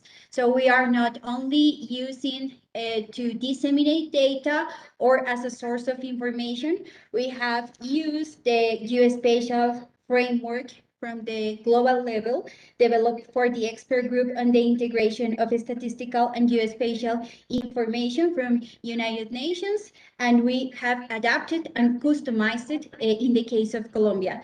Just as some examples, how we have been using this in terms of SDGs, for example, we have developed a GeoVisor in collaboration with the private sector, SRE2, for SDG indicators. So the indicators that could be geolocated are now in this GeoVisor. And this is quite important from our perspective because even if it's the last phase of the statistical of production, for example, that is the dissemination. In Colombia, you have more than 1,000 municipalities. And when you are going to do the analysis, it's different when you have an Excel file, for example, of more than 1,000 rows, or than when you have this on a map. And from the public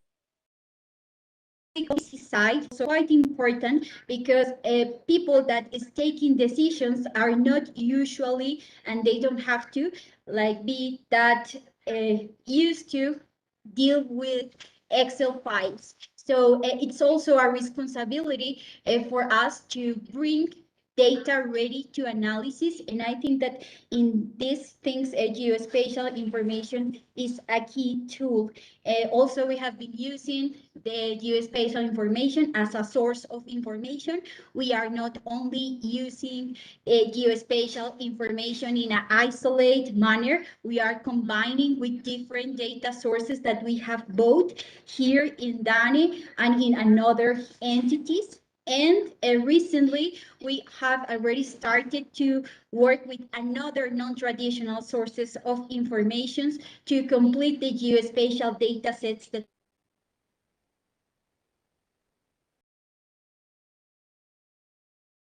Yes, Karen, you were cut. Yes, you were cut just for a minute. You said you were using other data sources information, and then it cut. Okay. We are combining with traditional and non-traditional sources of information, and we are also recognizing this as part of the official statistics production. We are differentiating these things in a line called experimental statistics. However, we are open to innovations in the way of doing data. We are also working in a coordinate manner with entities from the national statistics system.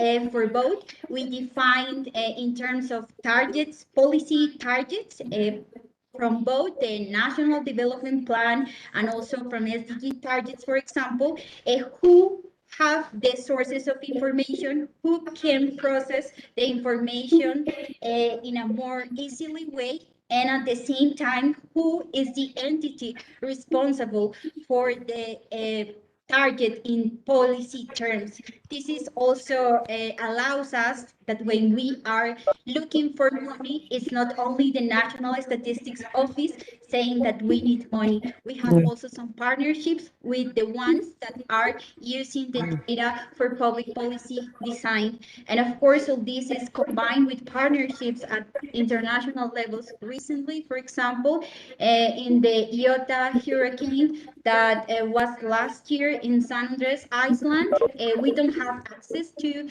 imagery, satellite imagery with high resolution data, but thanks to some agreement that the National Unity for Disaster Management has with some private company, we could have access to really high resolution images that usually are private, but in case of disasters, they can be like easily accessible and are free. So now we do not know this, because at the beginning we were all entities trying to look for data. Where is the data? We have some free imagery, but not with too much high resolution.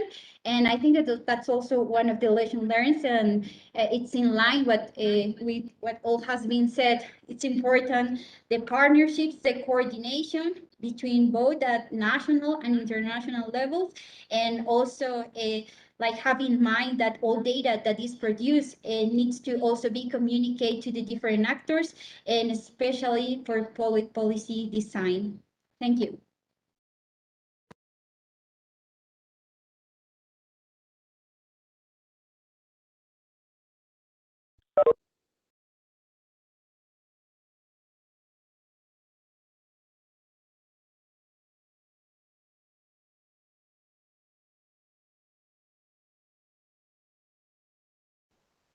Yes, just to say that thank you for mentioning this and the courage to use non-traditional data with official statistics and having it experimental and working on the quality to make it really like the best you can to use it. And then also it's good that to justify that high quality images and maps during disasters are used, because this is the time where everybody can join hand in this.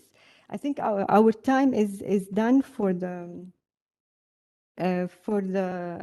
panel. I just wanted to see if Stephen has a word to say. Any, like 1 minute. Stephen, would you like to share anything from the panel that we had?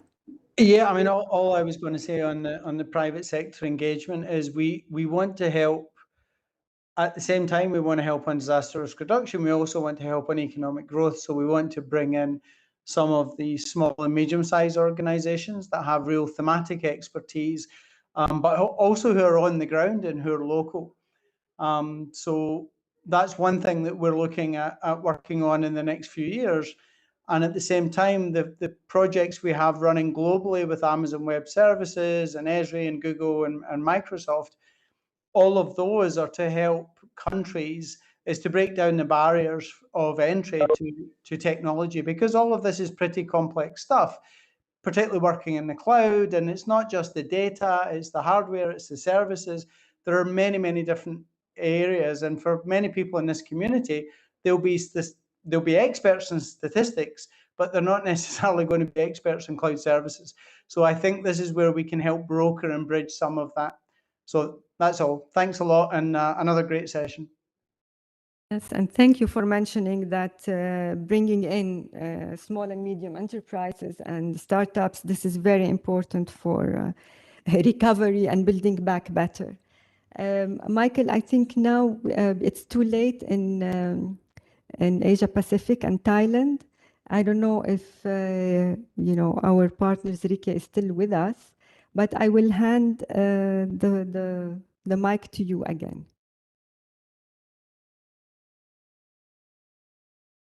Yeah, thank you very much, Wafa. Turn on the camera. You can see.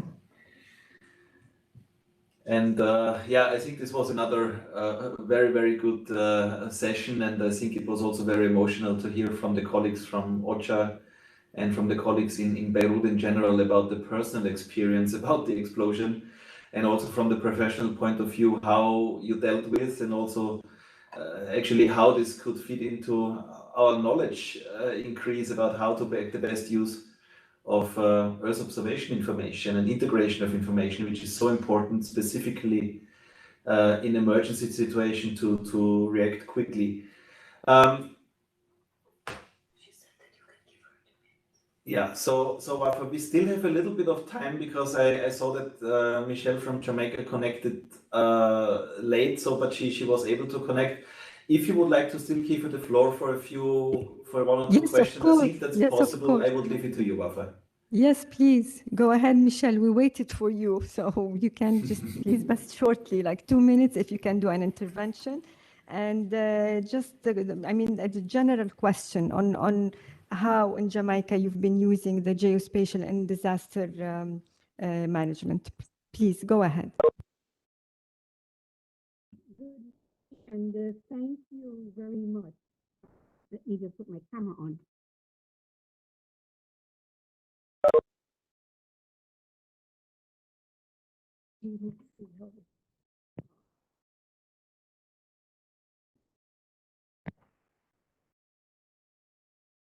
Okay, everyone, are you seeing me?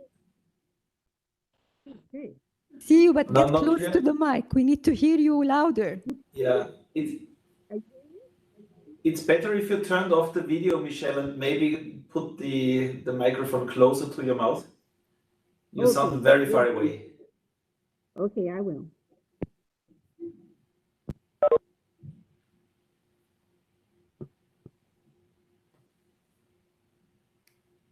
Okay,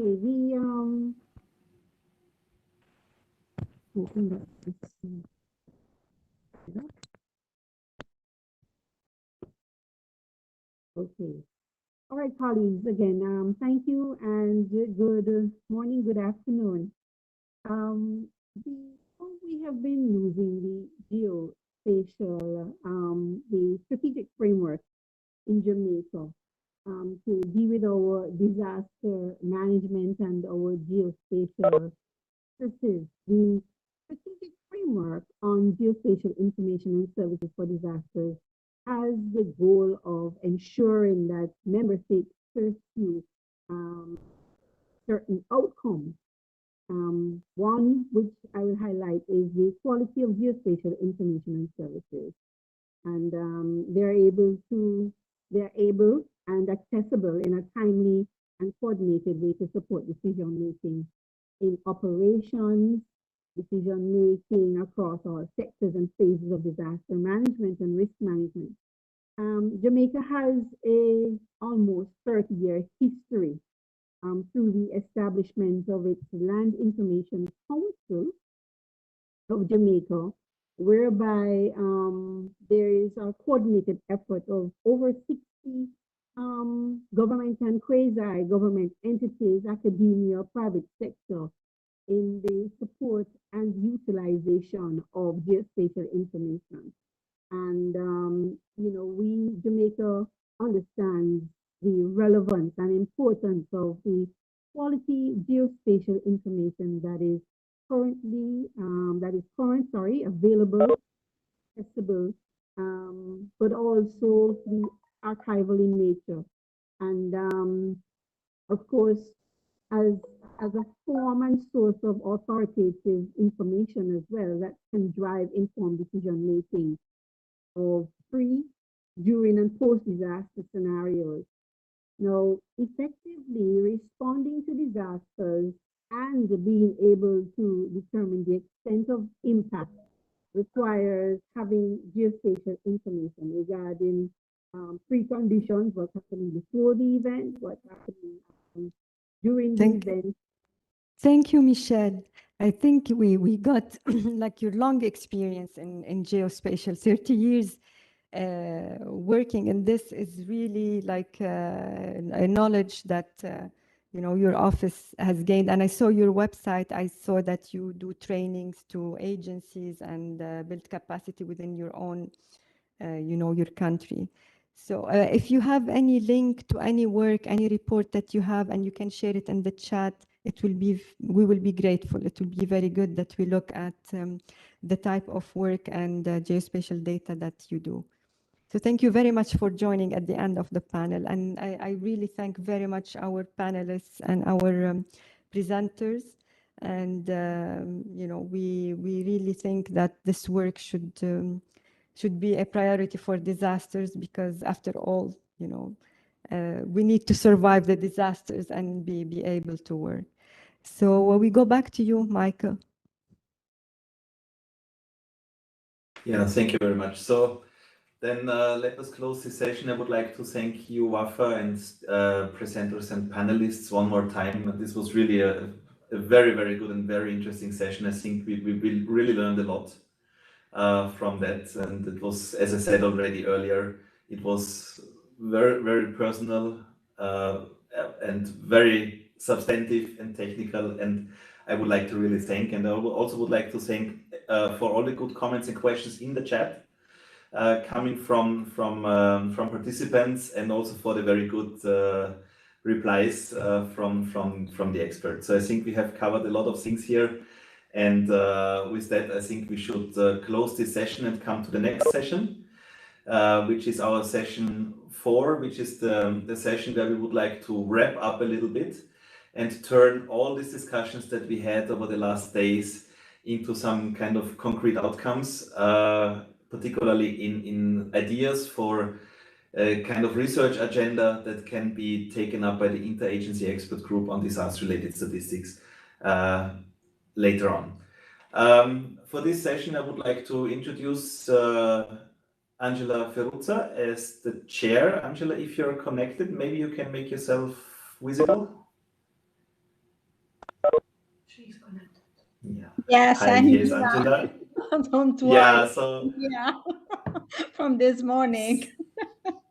So Angela, I think without further introduction, because we have already introduced you also in the first session as the chair. So if I just want to say, the floor is yours, or the screen and the microphone is yours to guide us through this final session. Thank you Angela, so much, please. Michael. Thank you so much, Michael, and thank you everybody. I mean, it was the first expert forum for producer and user of disaster-related statistics. I think it was great from a lot of point of view. It was with a lot of participation and with a lot of people speaking and interacting. In my opinion, it was very useful and important to hear from different communities and with different competencies. It is clear the multi-sectoral nature of the groups with the different perspective that was so evident. And I was really amazed to see and to listen from so many people in the world and from so different kind of work, if I can say. And but I think that all of us, maybe what we have all in common is that all of us are very conscious of our mandate, and all of us are very engaged to do concrete action if it is possible. And we have seen today, also this afternoon, with the Lebanon tragedy, how much it is important if we need to know more about the importance of this. And so it is really important to produce statistical information useful to face with hazards and their effect, and to move from data to statistics. And I mean, I've seen during this, in a special today, I was also in the morning session, how much is important to consider the geospatial dimension. I'm a special fan of it from now more than 30 years. And so I really I think that it is a real something more to work on geospatial dimension, because it really can help us to put together environmental, economic, and social dimension together. And in particular for this kind of situation where we are, I mean, we have something more, because we have not only to interlink the different domains, but we have also to consider in which way this statistical information interlinked that could be useful to do something of concrete when we have to face, unfortunately, with. And so geospatial information, it is special to help us to know who, what, where. And I'm really, I mean, interested on the fact that building information on that, considering information on the place where the things happens are so important from different point of view. Even if I'm also conscious that in this case, and in the case of hazardous statistics, we need to work more on normative problems. Because as far as my experiences in Italy, we cannot work as much as we can for normative problems that are correct, but we have to face with it as statistician. And this is one of the points that also, on which we also spoke during these days. And another point is, again, standard and classification. We are a big community with different competencies, and we need to have a common languages, and standards and classifications are necessary for this reason. So, I mean, as I have heard during these days, it is not an impossible task. It is a difficult one, but we are here to improve, and we improved along these years. I mean, I began with some of you more than 10 years ago on climate change and on hazardous events, and we have improved something. And also the fact to be here all together of different communities of different competencies, it is not so normal. I mean, we built on this. If I remember well, we had some conferences in the past in which, I mean, it wasn't not so easy to speak among different fields. So more and better statistics are necessary for risk-informed development planning, and collaboration at all levels is indispensable. And the point is that I really think that the time is exactly now to move on. The time is now because, I mean, it was clear for climate change problems and the pandemic how much it is important. Now it's not anymore a thematic that is important for a small group of people. We spoke about this in the world with a lot of different communities. And so, I mean, statistical information is really necessary. And it is necessary also to go on sustainable development. I don't think that we can have any sustainable development without considering interlinkages and without considering this kind of efforts that all of us are doing. So, Michael, I think that the words could be courage, resilience, and conviction, if I can tell 3 words on that. Courage for all of us to continue, and resilience and conviction. I would like to have also I will give the floor to you, because I think that you should try to summarize what we did during the the first session, and I suppose other colleagues we are going to speak about the other session. So is it correct? I will give the floor to you. That's correct. Thank you very much, Angela. So what I'm trying to do now is, so the colleagues who have been moderating and chairing the panels of session 1 in the morning and afternoon together with us put together a few slides to remind us what were the discussions and what are the main outcomes, and also some concluding with some potential research issues or issues that require further work. So maybe just let me recall what we learned about in this first session on Monday.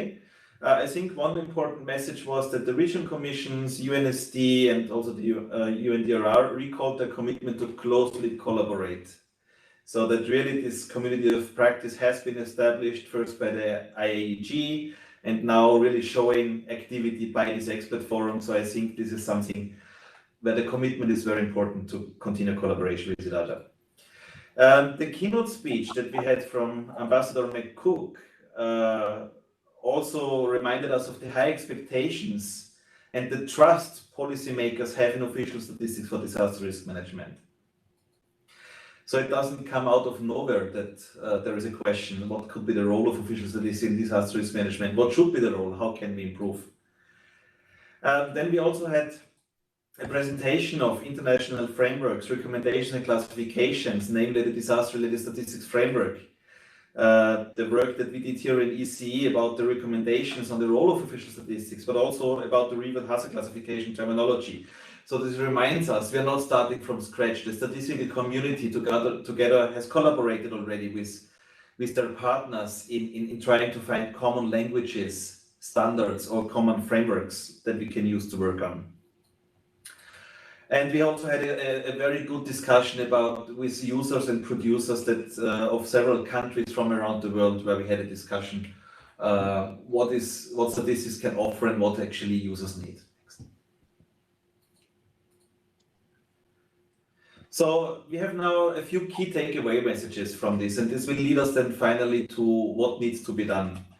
So I think one key takeaway message is more and better statistics is really a prerequisite for risk-informed development, planning, and governance. I think there was a really common understanding on that.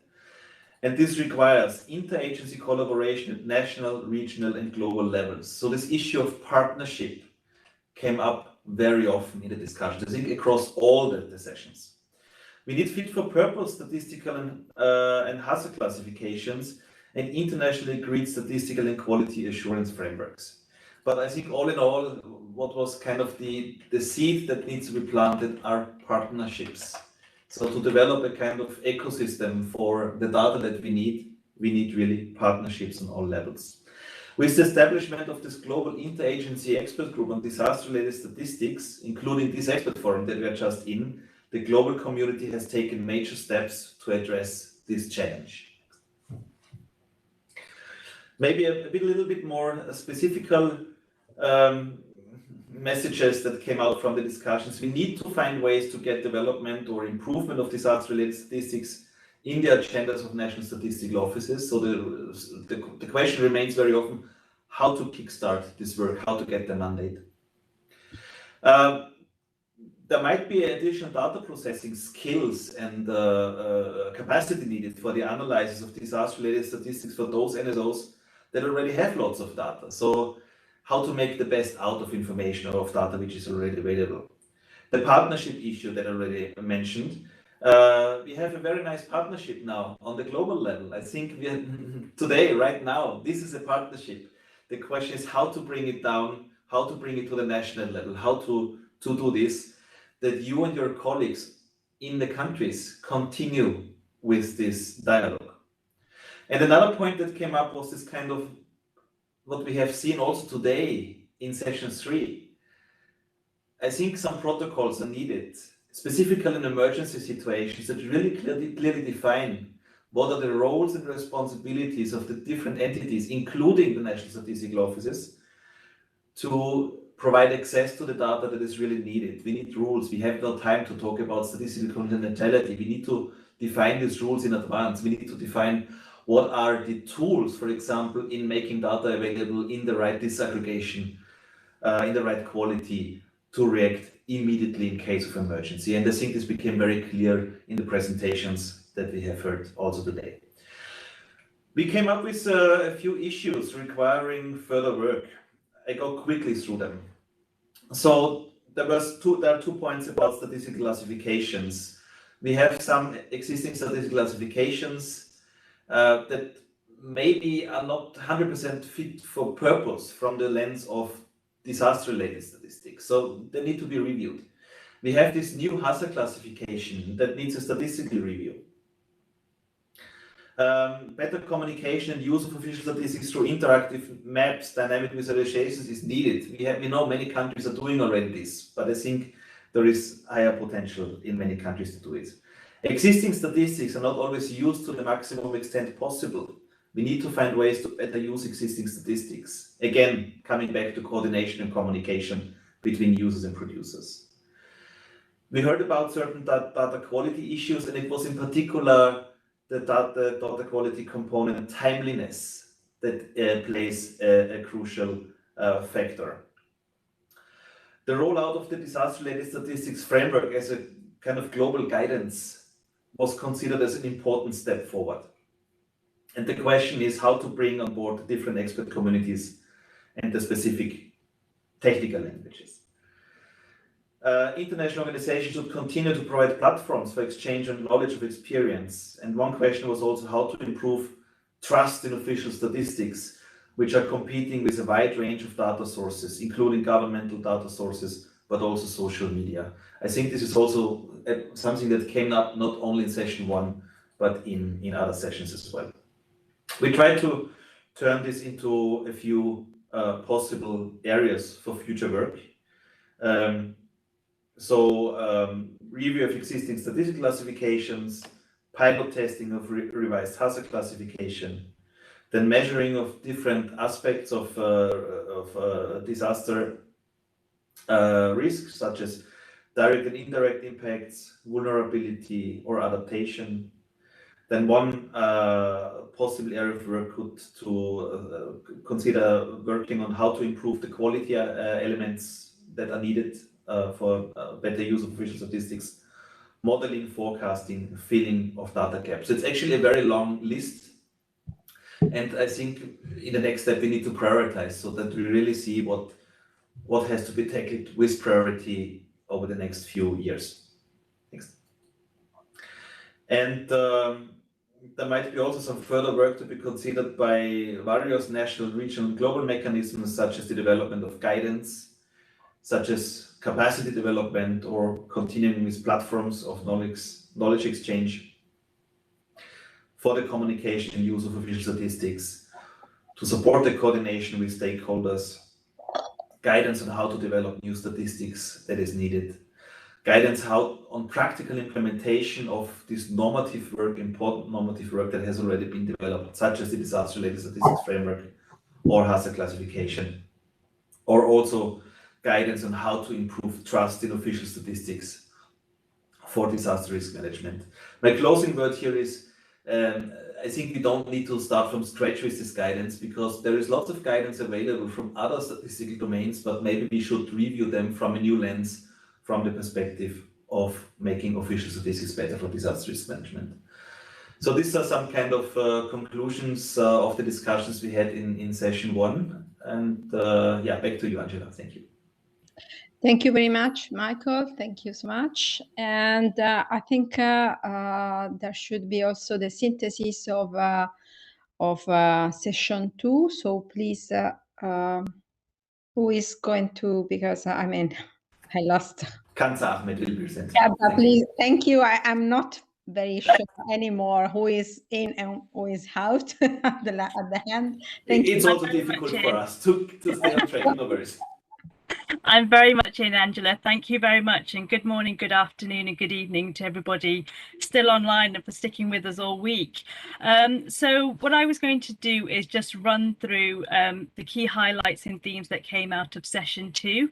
But before I do that, I actually want to, on behalf of Professor Virginia Murray, offer thank you to every single person who's contributed over the past few days, but particularly in session 2. We had a great group of moderators, panelists, presenters, and we learned a lot of quite sort of interesting, helpful, and quite challenging and emotive things as well. So I want to share some of the key themes that came out of that, and then actually how we're going to translate that into action. So on the next slide, just want to sort of show to you, sort of we've had examples from a number of different organizations and countries, and of particular interest was the one from Suriname, and we learned sort of a lot of interesting things in terms of what they have been doing and how we can learn from some of their actions as well. But also actually we had the privilege of hearing from regional commissioners from the World Health Organization and the World Meteorological Organization. The interesting thing that came out of all of this was that actually each country and each regional organization was saying pretty much the same thing. They're identifying the same challenges and they have the same needs and they want to work towards the same end goal. So it's a great starting point, because quite often we come to conferences, we hear all of these things, we become energized and we think, yes, we need to do something. And then we go back to our day jobs and it's business as usual. So what we want to work towards is how are we going to actually turn this conference into action and make this something different. So on the next slide, what I've got is a summary diagram of the key themes that came out of session 2. So under 4 themes, the first one was around actually when you're collecting data, it's got to be relevant and fit for purpose. Who are you collecting it for? What's the purpose? And is it fit for today? And will it be fit for tomorrow? So when we're collecting data, we need to be thinking about how we're going to use this in the future, not just how we're going to use it today. One of the key things that was coming out from a lot of the commentators and participants was actually that we should be seeking to build on existing initiatives. So we shouldn't be trying to create things from scratch.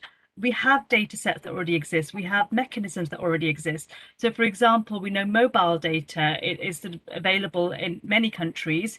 So how do we use that to actually enable us to produce disaster-related statistics and to learn from that? And later on, I'll be talking a little bit more about the research that we can do to try and build on that data. And of course, then there's the challenges of official and unofficial data sources. Just because data sources are unofficial, does that mean that we should ignore them? Or is there a space for them within that world? And if so, how do we incorporate them and how much weight do we give to them? And there's a lot of work to be done around that. And also there's the thing around looking widely as well. So we've got climate change, we've got the health sector, but actually there's a number of sectors that are also involved in that discussion. So actually we need to be working together and looking widely and not just looking in our silos and our particular areas. Data and the quality of data was by far, I think, the biggest theme that has run through this week, and particularly in session 2 as well. The challenges around harmonization of data and how we actually use it to then compare across countries and geographies and groups is really important.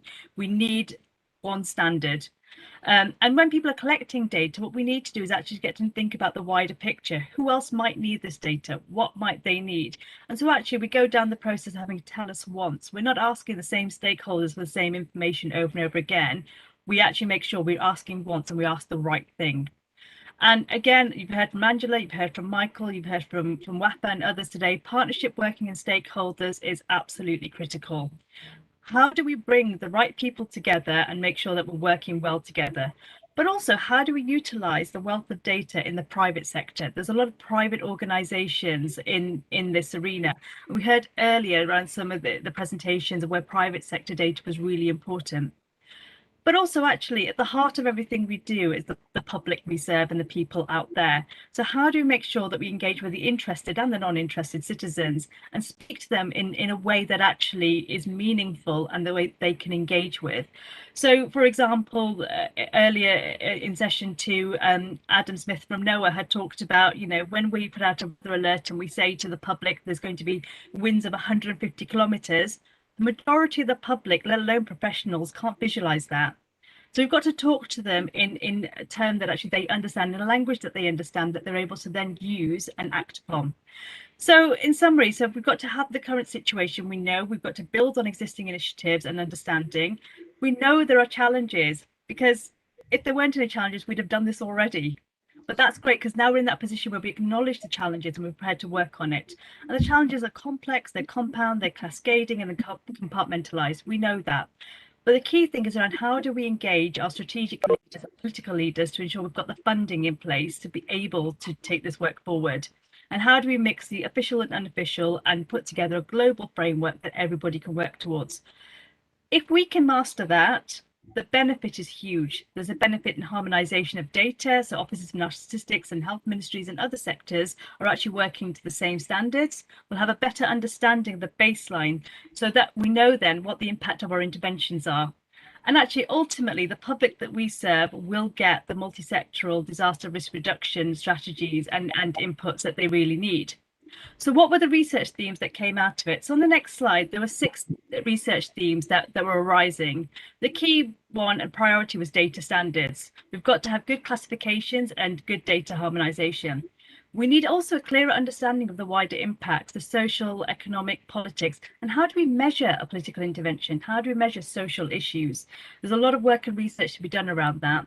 And of course, strong leadership and governance, really important to have the right information, the trust between the public and policymakers, and making sure that accurate information is getting out there. The communication is really important, not just between policymakers and the public, but also different sectors talking to each other. And generalizability, there's a lot of work going on at the international level.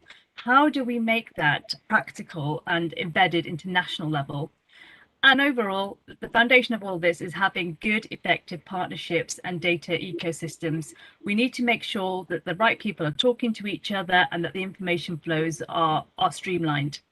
On the final slide, what we've done is sort of put together some key research questions. It's quite a detailed slide, but slides will come around later. So I'm just going to pick up a few of the research questions. This by no means is comprehensive, but it's a starting point. And we'd love to hear from any of you who might be involved in this research or are keen to be involved in developing research. So around data standards, one of the key things we need to understand is when do emergency and disaster hazardous events start and stop? We need that definition. And what should a good data and statistical framework look like? There's been a lot of calls for it this week. What's it going to look like and what are we going to do? And what methodology are we going to use to enable the transfer of learning, not just between sort of the UN level and countries, but we heard earlier the call for it's really beneficial if countries are working with each other and sharing their learning with each other.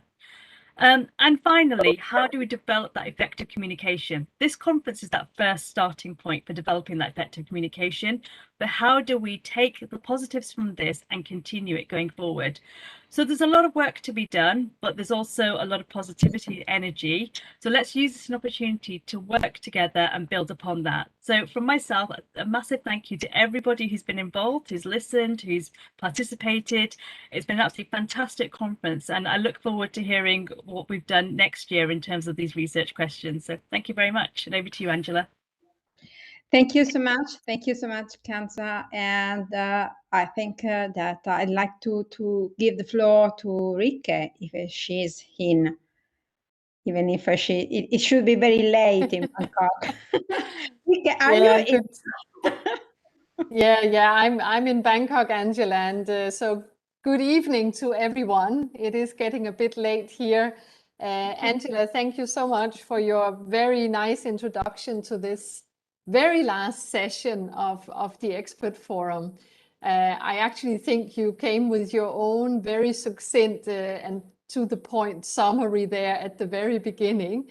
It's my pleasure now to try to summarize session 3, which of course is very fresh. So my summary is less elaborate than what we've just heard from the previous 2 speakers. I will say though that a lot of the points that were made and main messages, both from session 1 and session 2, we actually heard again in session 3, but a little bit in a different disguise, because of course it was a session about the geospatial dimension. We learned from a number of countries experiences that have already happened or are happening on the use of geospatial data and Earth observations in many cases together with more traditional statistical information to inform disaster risk management. And those countries we heard from was Ireland, Spain, Philippines, Colombia, Lebanon, and we just managed to get Jamaica also connected in time. We also heard from a number of global players who are providing frameworks, guidance, and other kind of support to this area of work. And that included the GEO, UNGGIM, the World Bank, and OCHA.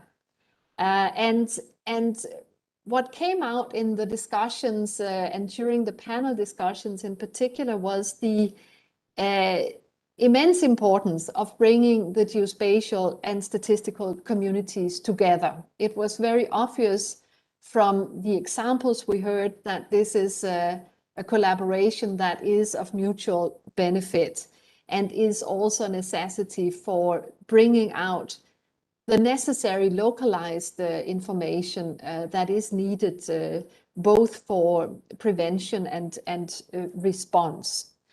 We also heard the theme of interoperability coming up again, and given that we were talking about big data, basically, there was some emphasis in this session 3 on interoperability, both of IT systems and data and people, in addition to the emphasis that we've heard in earlier sessions, which has very much been on the institutional collaboration.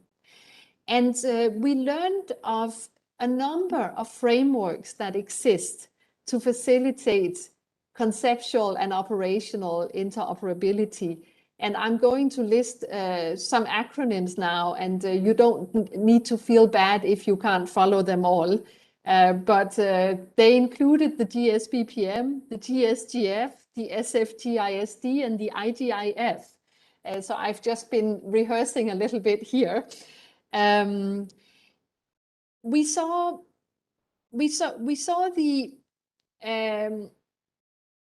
the importance of that geospatial information and Earth observation data can play in different use cases.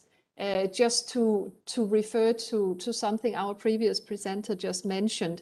And in particular, when it comes to localized information on disaster risks, it was very clear that there is a very strong argument for getting the geospatial information much more into play than what we see currently.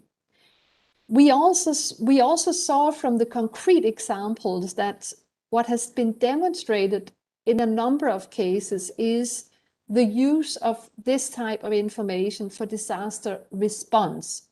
And we also heard of the huge potential that we still have for geospatial information to be useful for vulnerability assessments, exposure, risk reduction.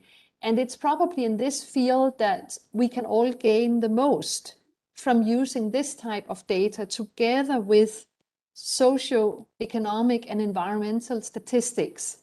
So I personally also see that there is a real powerful potential here for much, much better statistical products and services to come out if we join hands.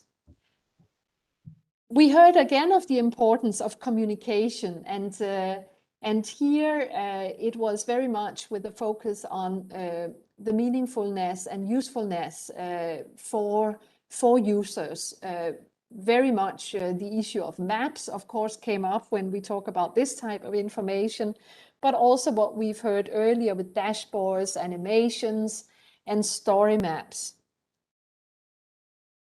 We also heard, in addition to pairing geospatial information with more traditional socioeconomic statistics, we also heard of the opportunities that exist for bringing in another type of big data, mobile phone data. And that's particularly if we want to move away from hazard mapping and assessments to vulnerability and exposure, where we do need to get a good overview of the population and movements, and preferably so in real time if we are in an immediate post-disaster situation. Finally, we did hear quite a few pointers on the strength of national statistical offices, especially when we are in a situation where we want to really make this interoperability and collaboration work. We heard that the National Statistical Office, because they are sort of a unique construct in most governments, do have the ability to operate as an honest broker with no bias, given that a statistical office does not have a particular development area to manage, just as most other sector agencies in a government do. The statistical office also in many countries enjoy a lot of trust from the public, and there is often a lot of credibility that goes with the statistics that's offered by the National Statistical Office. When it comes to data sharing, many statistical offices do have a statistical law that actually allows them and mandates them to get data from other ministries, which is something that is also unique in most governments. And it does mean that the National Statistical Office is in a good brokering and coordination role when we talk about comprehensive and common data ecosystems and interoperability among the different people who are to manage and operate systems like this. But we also heard that statistical offices, they do need to be able to sell themselves much, much better than what is currently the case. And we did hear a few examples, including from Ireland, how they've actually managed to do this very well in the context of the COVID-19 pandemic. And finally, just to add to the strength of the statistical offices, I just want to echo a few of the things our chair for this session, Angela, said in her introduction, and that is the expertise in statistical offices and the experience that they do have with quality assurance frameworks, with standards, with definitions, and with classifications, which is really part of, let's say, the fundamental statistical infrastructure that's needed for everyone involved here to speak a common language, as we have termed it during this expert forum.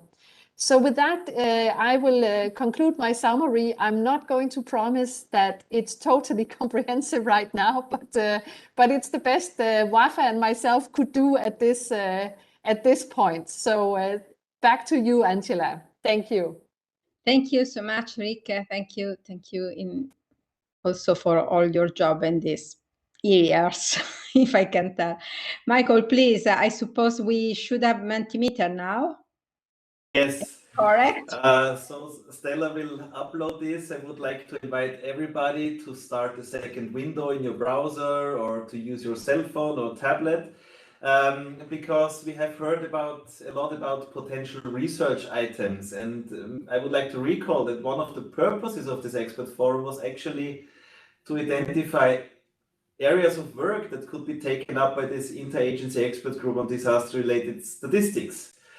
And for that, we would like to invite you to help us a little bit, to give us some input into that. You see already here, you will get 3 questions from us. And of course, it is a bit biased because you see already the results from the morning session, but we don't believe this is a problem.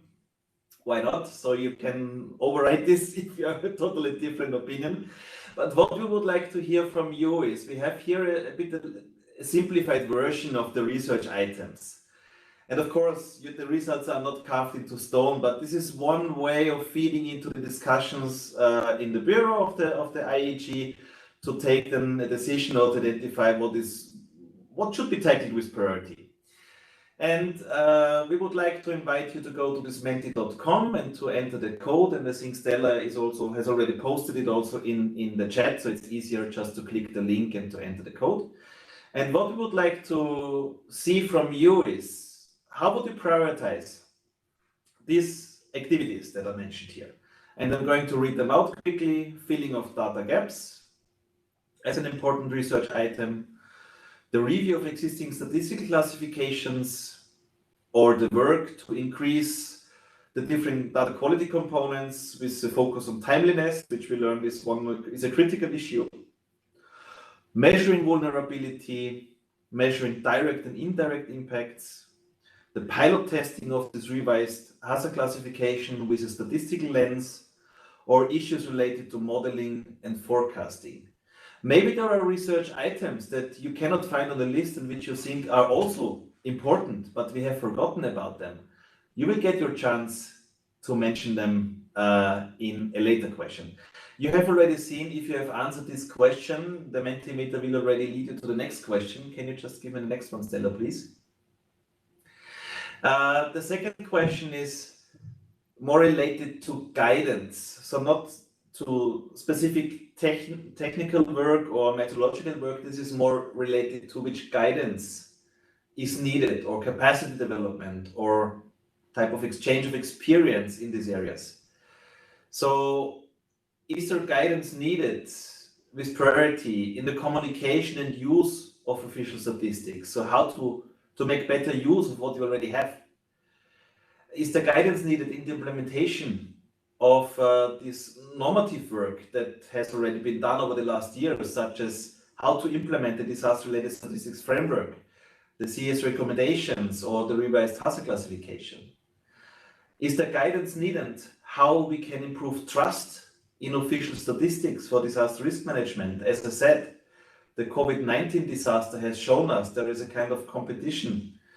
There is not always trust in official statistics because we have so many potential sources of information. The information landscape is very wide, and social media are very strong, for example, in regard.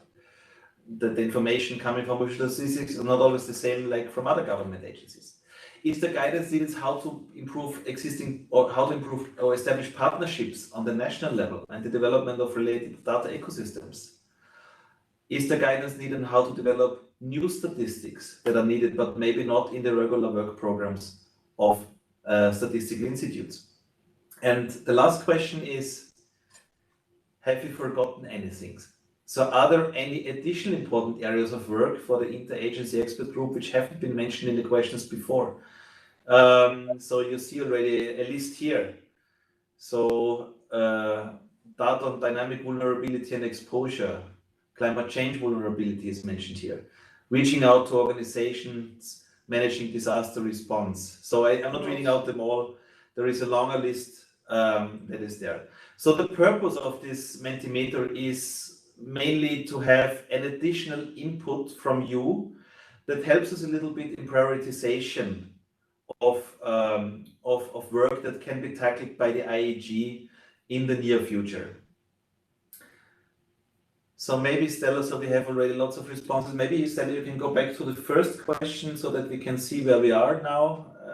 We go quickly through it before we come to the final questions. It's interesting. So there is a pattern developing here. So filling of data gaps seems to be a kind of, from a very technical perspective, seems to be an issue. Increasing timeliness and other data quality components and review of existing statistical classifications. So it goes a bit into the direction of making existing statistics better. I think we had this pattern also in the morning session. So the majority of those who are connected now really believe that there is a potential that we can develop in official statistics. And then on the lower end, we have a little bit more like really developing kind of guidance or maybe measures for measuring the different elements of disaster risk. Okay, maybe next one, practical implementation of normative work, communication, use of official statistics. I think he's here in the lead, again, going into the direction of how to make better use of what we already have available. I think we can leave it here. If you still didn't find the time to respond to this Mentimeter, the Mentimeter is still open, even if it's not displayed on the screen. But thank you very much for this input, and this is lots of food for thought. UNFDS is mentioned here also as an important aspect to explore the potential of the framework for development of environment statistics. I think this is also an interesting input that we have.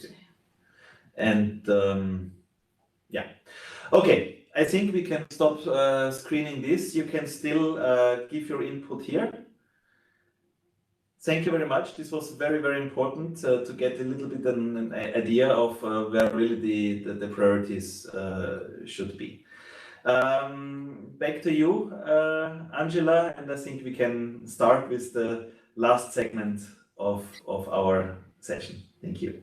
Okay, thank you, Michael. Now we begin the formal closing of the event. So, I mean, I like to give the floor to Animesh from UNDRR, if we can begin the closing and tell us some word and sharing his opinion. Thank you so much. It seems now it's the challenge with my camera this time. I'm trying to turn it around. Ugh. Okay.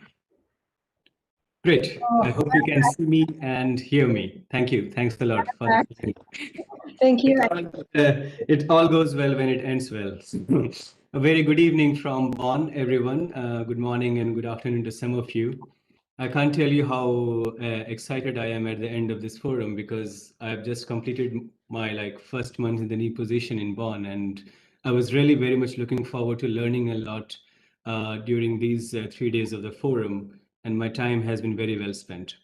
I'm sure that this forum has been a learning process for all of us, as I said it for myself. So for me, I would say that I have 3 takeaway messages from the 3 days of the forum. The first is in context of the very importance of bringing disaster and statistics community together. On the one hand, we heard about the growing need for data in emergency situations, in humanitarian settings, and for disaster risk reduction. And on the other, we also heard about innovative practices in data collection, application, mobile technology, and other technology-driven means of data collection. However, I think it's very important to strike a balance between availability of data and the role of official statistics. We need to ensure a certain degree of parity between data application for different purposes. For instance, data used for planning of programs and data for reporting of the progress. As Ambassador Wayne McCook put it on the day one, we need to institutionalize the work, for example, of Sendai framework monitoring into the national statistical offices. We may mean the same thing, but if we use different languages, the meaning might change. And hence, it's very important to locate official statistics within the larger data ecosystem. And the best way to do so is to urgently have a common disaster-related statistics framework that provides a statistical standard to disaster data. Without such a standardization, comparison across space and time and interoperability that has been mentioned just now between data platforms will remain a challenge. And hence the development of this framework is of top priority to the interagency and expert group. The second is in context of the challenges, but I see the challenges as opportunities. For example, disaggregation of data has been at the heart of understanding developmental and humanitarian challenges. And this is what we would want to be seen as a kind of a requirement of disaggregation of disaster data post-2030, for example, as the new framework discussions commences. As the world is moving towards integrated approaches or a comprehensive risk management approach, there is a big role for statistical analysis across different data domains, for example, climatic data and statistics. And this has implication on the growing realization of the systemic nature of risk defined by cascading and interconnected events and processes. If we want to understand this complex dimension of risk, we would want to operate across different data sets, and we would need a common denominator for coherent statistical analysis. And finally, something which again Michael was highlighting, partnerships. The work of disaster-related statistics goes beyond the two core communities here, disaster risk managers and the statistician. We saw several examples at this forum. For example, the sectoral experts like health, urban, climate experts, and then the geospatial dimensions of statistics. It points to the need to work with diverse communities. We also saw participants coming from different levels and background. For example, policy making, analysis, and active research that gave us a diverse perspective. Hence, it's of utmost importance for us to consolidate the gains we have made from this strong relationship across different communities. And this is also a very good pointed for us in deciding the key topics for a deep dive into specific topics while developing the common statistical framework. So in closing, I want to reiterate in official and personal capacity of UNDRR's commitment to fulfill the role of the co-chair of the Intelligence Expert Group, and along with my co-chair Ricky from ESCAP. This expert forum has only left the IAG mechanism richer with a huge intellectual wealth, which we assure you will inform the development of the common statistical framework. Thank you very much, and back to you, Angela. Thank you so much. Thank you, Animesh. I suppose that now I should give the floor to Rike now, as again. Would you like to add some word? Well, Angela, I've just been speaking a lot, and with Animesh's IT failure in the morning, I did the closing or the remarks on behalf of the co-chairs of the IAG all by myself. So I'll just add a little personal note. I mean, Animesh, you have summarized extremely well here what our role as co-chairs after this expert forum really is, and that is to pull everything together into a real agenda for the IAG's work going forward. I just want to add my personal thanks to the very large group of individuals and organizations who pulled together to organize this forum. I think it is a beautiful demonstration of a partnership, and the one note I will also take with me here is that through several years of work, sometimes I would call it struggle, I think we have managed to actually establish disaster-related statistics as a recognized domain of statistics, and that in itself, I think, is a very good basis for further work, because that is what opens the door for the institutionalization that you just mentioned, Animesh. So I'm just very heartened by this coming together we've seen this week. So a big vote of thanks from me, and I look forward to the next meeting of the IAG, where I hope that we'll see a lot of you who've participated in this forum during the week. So thank you so much, and back to you, Angela. Thank you so much. I'm not sure if we have to also to communicate something more on the next expert forum, or the next. I don't know if I do or. Yes, we do have to communicate something, but I'm waiting for our dear colleague Wafa. Wafa, are you still with us? Yes, I'm here, and I'm sorry I missed Fuji's comment in the morning session. We think that this expert forum, it's good to take it in the different regions each time, and we discussed with the organizers that maybe ESCWA can host the next forum in Beirut.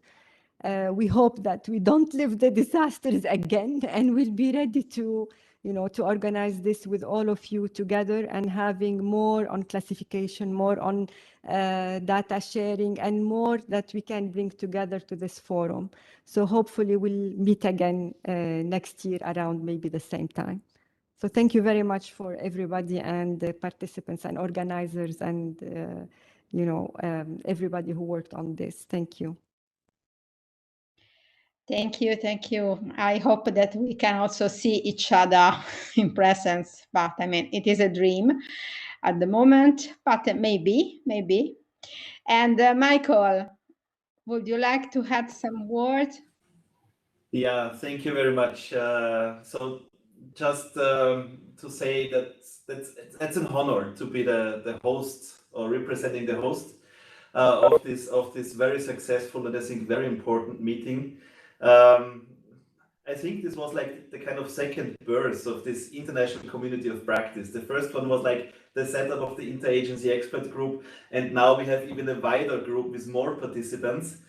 And yeah, I have to also say for us in Geneva, it was a bit a difficult burst because it lasted 10 hours each day this week, because we were hosting one meeting in the morning, one meeting in the afternoon, and with all the tests and all the work in between, it's minimum 10 hours days for us. So we're a bit exhausted, but we're also very, very happy to say.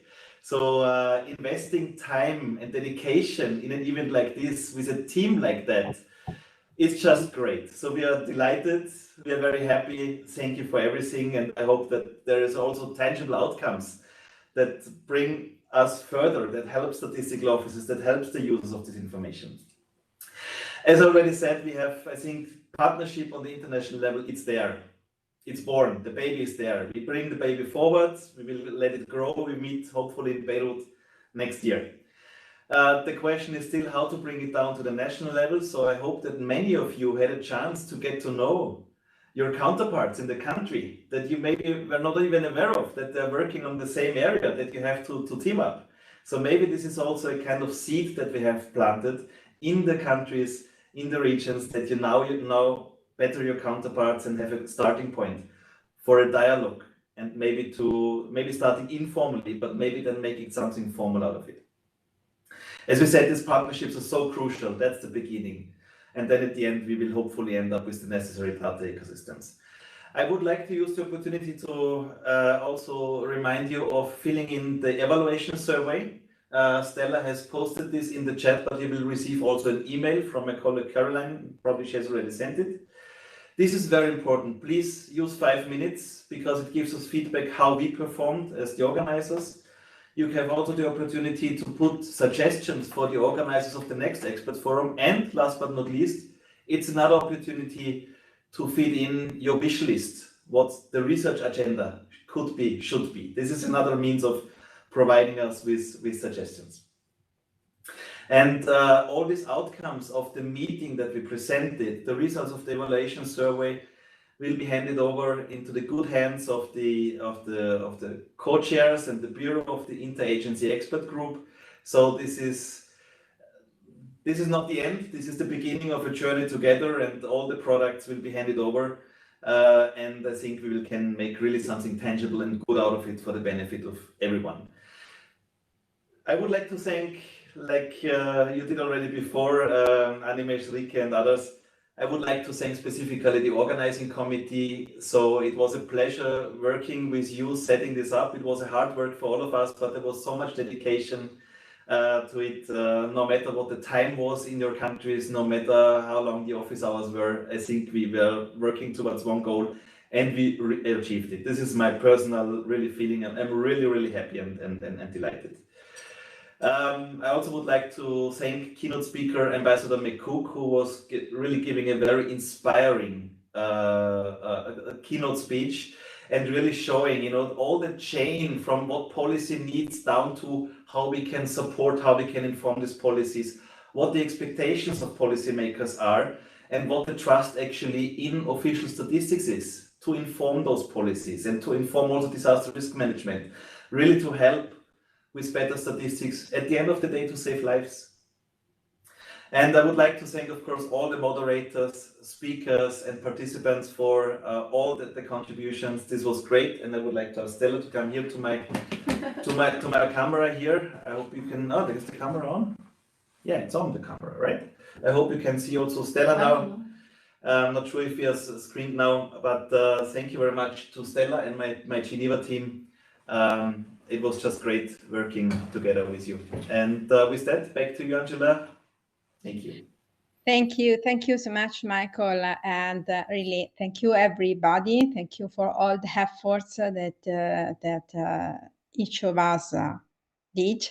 Thank you to panelists, moderators, coordinators, participants, and everybody. And I mean, keep in touch to continue this very great job. It is important. It is full of concrete action, and this is the way for which I choose in the past a statistician and not other thematic, because I want to do something concrete. So thank you so much to everybody, and please go on with courage, resilience, and conviction. Thank you, and have a very nice night, evenings, mornings, dinner, and so on. Thank you so much. To the next. Thank you, everybody. Goodbye. Thank you all. Stay safe. Bye. Stay safe. Bye. Thank you. Bye-bye.